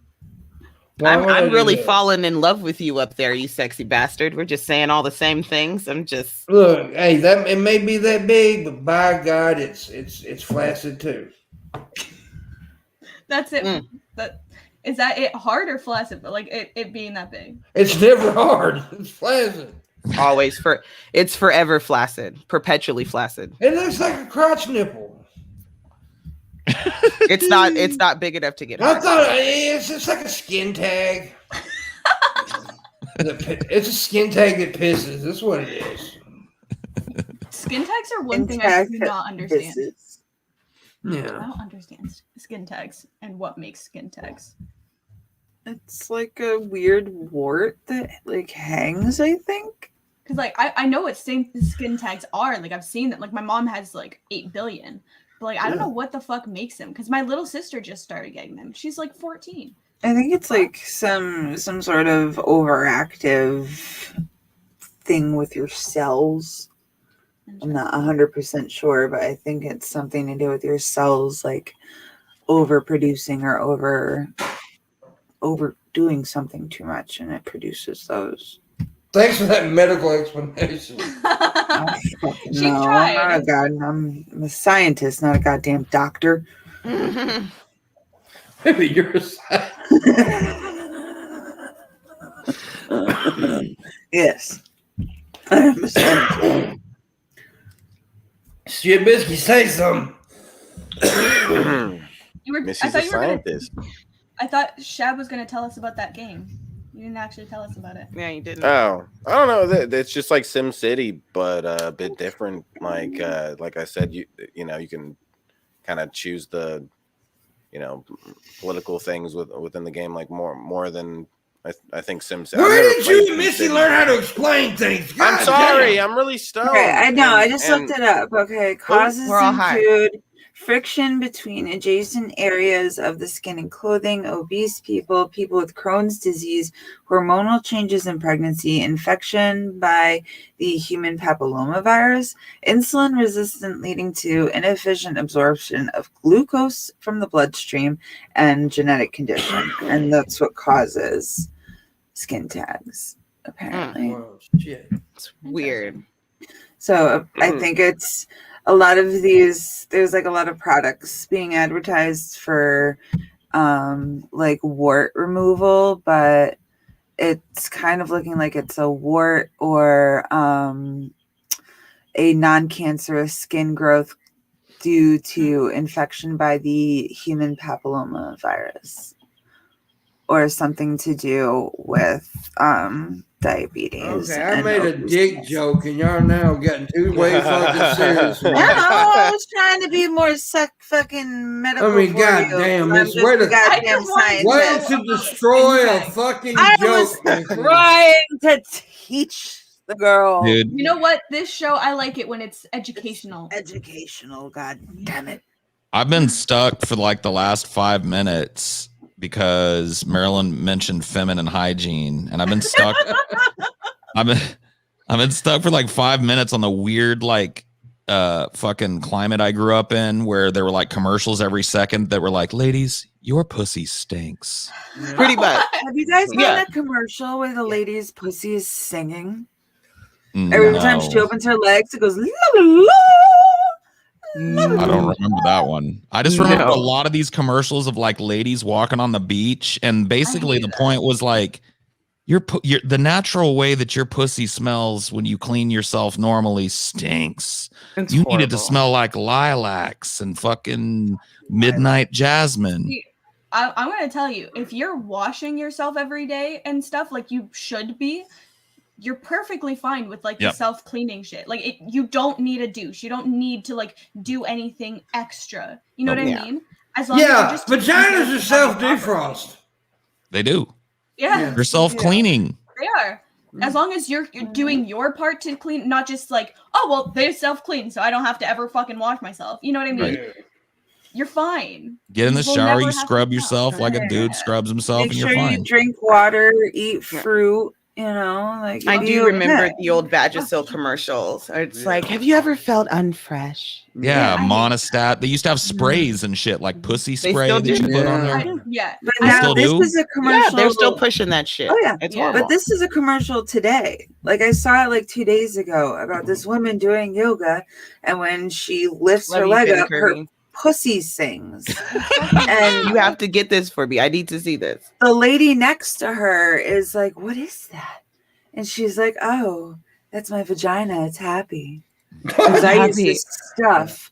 And every time she opens her leg, her pussy sings. Sweet. That is ridiculous. The singing pussy. I got really triggered last night. I was watching TV with Marshall, and there was just a commercial that comes on. It's like, "Do you ever just gush?" And I'm like, why'd you have to use that word first of all? And like it started like showing like way too much. I'm like, bro, like can some shit just not be private for women? Like, do we have to just talk about like us gushing and like leaking everywhere? Like, is that really something that we have to talk about? Well, you shouldn't be leaking everywhere. Us dudes have to talk about it, but I don't think we have to talk about it in front of y'all, you know?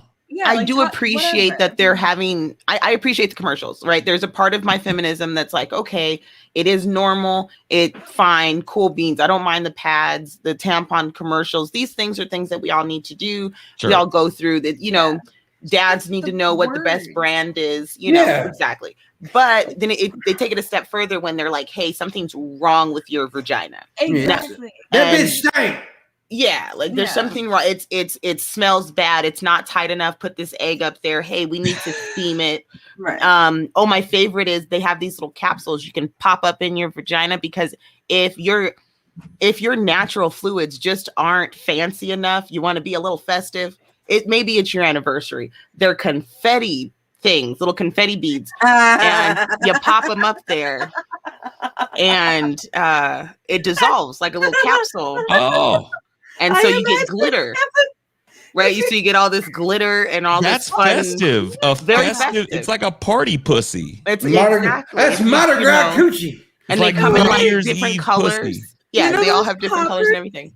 You thought of a popper and like, could you do like put it right into your pussy? Goes, dude, you could do like a gender reveal announcement with one of those. Yeah. Real quick, I got a tip. Tatted Jedi said, Missy explaining medical stuff. The thingy does stuff and things. Things don't do stuff. Then thingy does things. She is pretty though.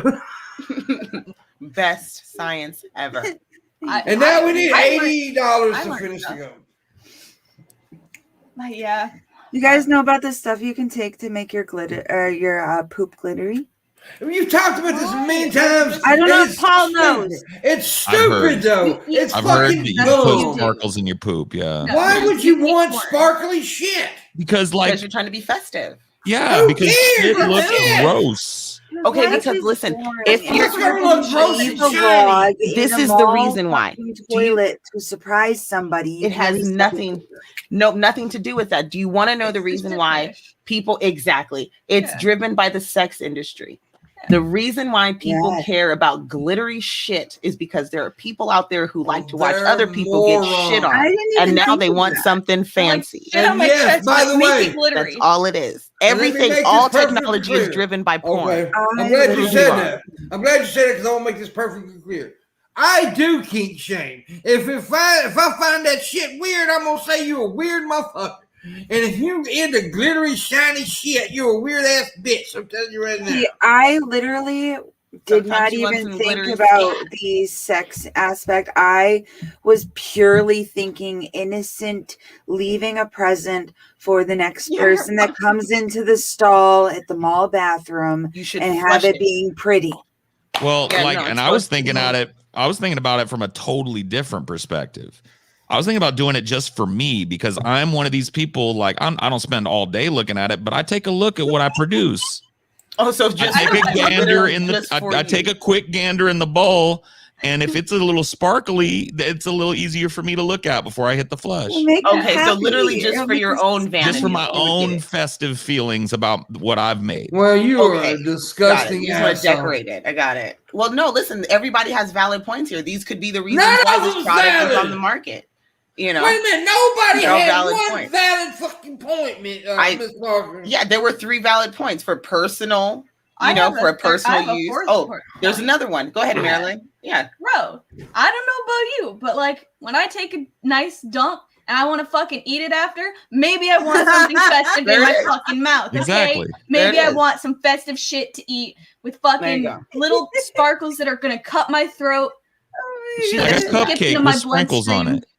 Exactly. I will fucking stay. We all have valid reasons to want sparkly poop. I know I'm going to buy it. I'm going to write Marshall a deep letter and say, please do domestic violence on this bitch. Someone's getting an email. That's mean. If I wasn't afraid of getting a horrible infection, I would do the sparkle vagina seeds, but I'm too terrified that it's going to be some type of I don't know what happens when you put glitter in your vagina. No, I like my shit to be natural, all right? I feel like that would probably cut both the vagina and the dick. Like the little sparkle things. Those are sharp. That's what I'm saying. Sharp. I don't know exactly what it's made of. I don't know what country it's coming out of, but I saw it and I almost clicked on it, but I was like, no, you're not going to get me today. Not today. Not today. Fuck that. I'm not fucking making my vagina bleed more than it has to. No. Fuck. No. Bro, it'd be 5 years later and some random guy, some different guy's fucking you. And it's just what the fuck is on my dick? Don't let my husband hear that. Hold on. Wait. What? I got a glitter dick. Not you in particular. But somebody. This is hypothetical you. This is fucking hilarious. Yeah. I think this glittery pussy thing too might be about this princessization of women that's gone on now. Probably. Yeah. Where women don't have bodily functions and everything that happens with them is sparkles and unicorns and shit. It's gorgeous. A thing for OnlyFans. Yeah. That too. I think it has to do with the porn industry. A lot of these aesthetic things we're starting to see has a lot to do with just the porn industry and people trying to be the next thing. They're trying to be different. They want to stand out. And the porn industry is nothing like it was when we were growing up. No. Before it was just a couple of industries. It was an industry and it had maybe a couple of large, I think Vivid has always been big. There's a couple UK groups that are really, really big, but that was it. And now you can make porn in your living room. I think that's one of the best things. And I wouldn't personally use it, but I think fucking OnlyFans is actually amazing. People are finally being able to take over their own body, and if they want to sell it, they get that money. By the way, I'm creating an OnlyFans. Anyone else? I absolutely support sex workers, and I don't sit there and slut shame them like certain people do. No, that's I was just watching season 1 of True Detective, and there's a scene where the guys go to this basically whorehouse, and they're trying to white knight over there. They're white knighting at the whorehouse, and he's going like, this is wrong, and you have these ladies here that don't have anything better to do. And then the lady that kind of controls the whorehouse looks at him and says, "Look, girls have been fucking for free since time immemorial, but now that we add business to it, all of a sudden you have a problem." Yeah, and that's because you don't control it the way you thought you did. Yeah, real quick, PT Ham, thank you so much. He gave $80 to accomplish the goal. Thank you so much. Yeah. Appreciate you, buddy. Look, fucking is legal and selling is legal. Why isn't selling fucking legal? Right. Yeah. If any of you guys got my reference. No, that's a good point. That's a good point. Yeah, the government can't figure out how to make money off of it or something. I don't know. It's always about that. But they can if they just They definitely could. If they actually fucking the government, prostitution is legal in Nevada, and the government makes a fucking huge bunch of tax. It's tax. Well, it's we all know what tax. it is. We all know what it is. Government's coming. It's religious. It's a religious thing. It's a religious. But hey, guess what? Coming to rape your mom. Guess what? Pussy selling was in the Bible too, baby. So there you go. And apparently the priest in the Bible in the temple, they were prostitutes. Yeah, I found that out. Government. So Missy, I'll beat you to death. Oh, my candy. But anyways, it is that time of day, folks. Is it? What time of day is it? It's the time to end the show. But I want to make this clear. I want to make this clear. Before the show, every guest was here before both co-hosts. You're lying. Stop talking shit, okay? Suck it. At least end the stream before you talk shit to us. Last week I gave Shabisky 1 day of responsibility. 1 fucking day. He created the stream link 20 minutes before showtime. What in the holy fuck? When it counts, it was multiple days, and we did great. No, Missy. The day Missy did it, y'all did great. And she created it hours before. You did it 20 minutes before. How much you want to bet? You go look at that. We got around the same. I was acting like you're bleeding into your background, Bisky. That's awesome. You're like part of the wall. It's amazing. All in all, we're just a part of the wall. Anyways, thank you, Paul, for showing up, brother. We appreciate you. It's been a while. It's been a while since we hung out. Everybody thought me and you was mad at each other because they're like, "Are you still friends with Paul?" I'm like, "Why wouldn't I be?" I mean, just because he fucked my girlfriend, killed my dog, and called my mama a whore. I mean, it was really nice meeting you, Paul. I appreciate it. Thank you. Yeah. Love you, Paul. That's how we greet people on YouTube now. Thank you. It was nice hanging out, y'all. Thanks for having me. Thank you, Miss Parker. By the way, on tomorrow's show, Miss Parker will be back because Miss Parker's fucked her whole guest list up all this week.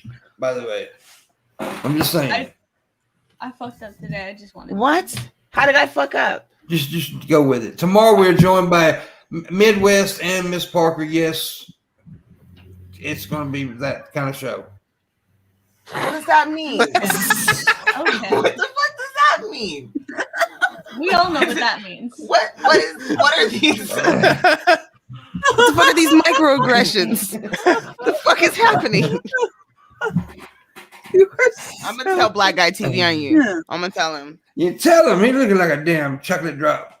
he look like one of them damn old cream drop candies. Little milk dud. He's adorable. G-Man looks like a burnt Bill Cosby.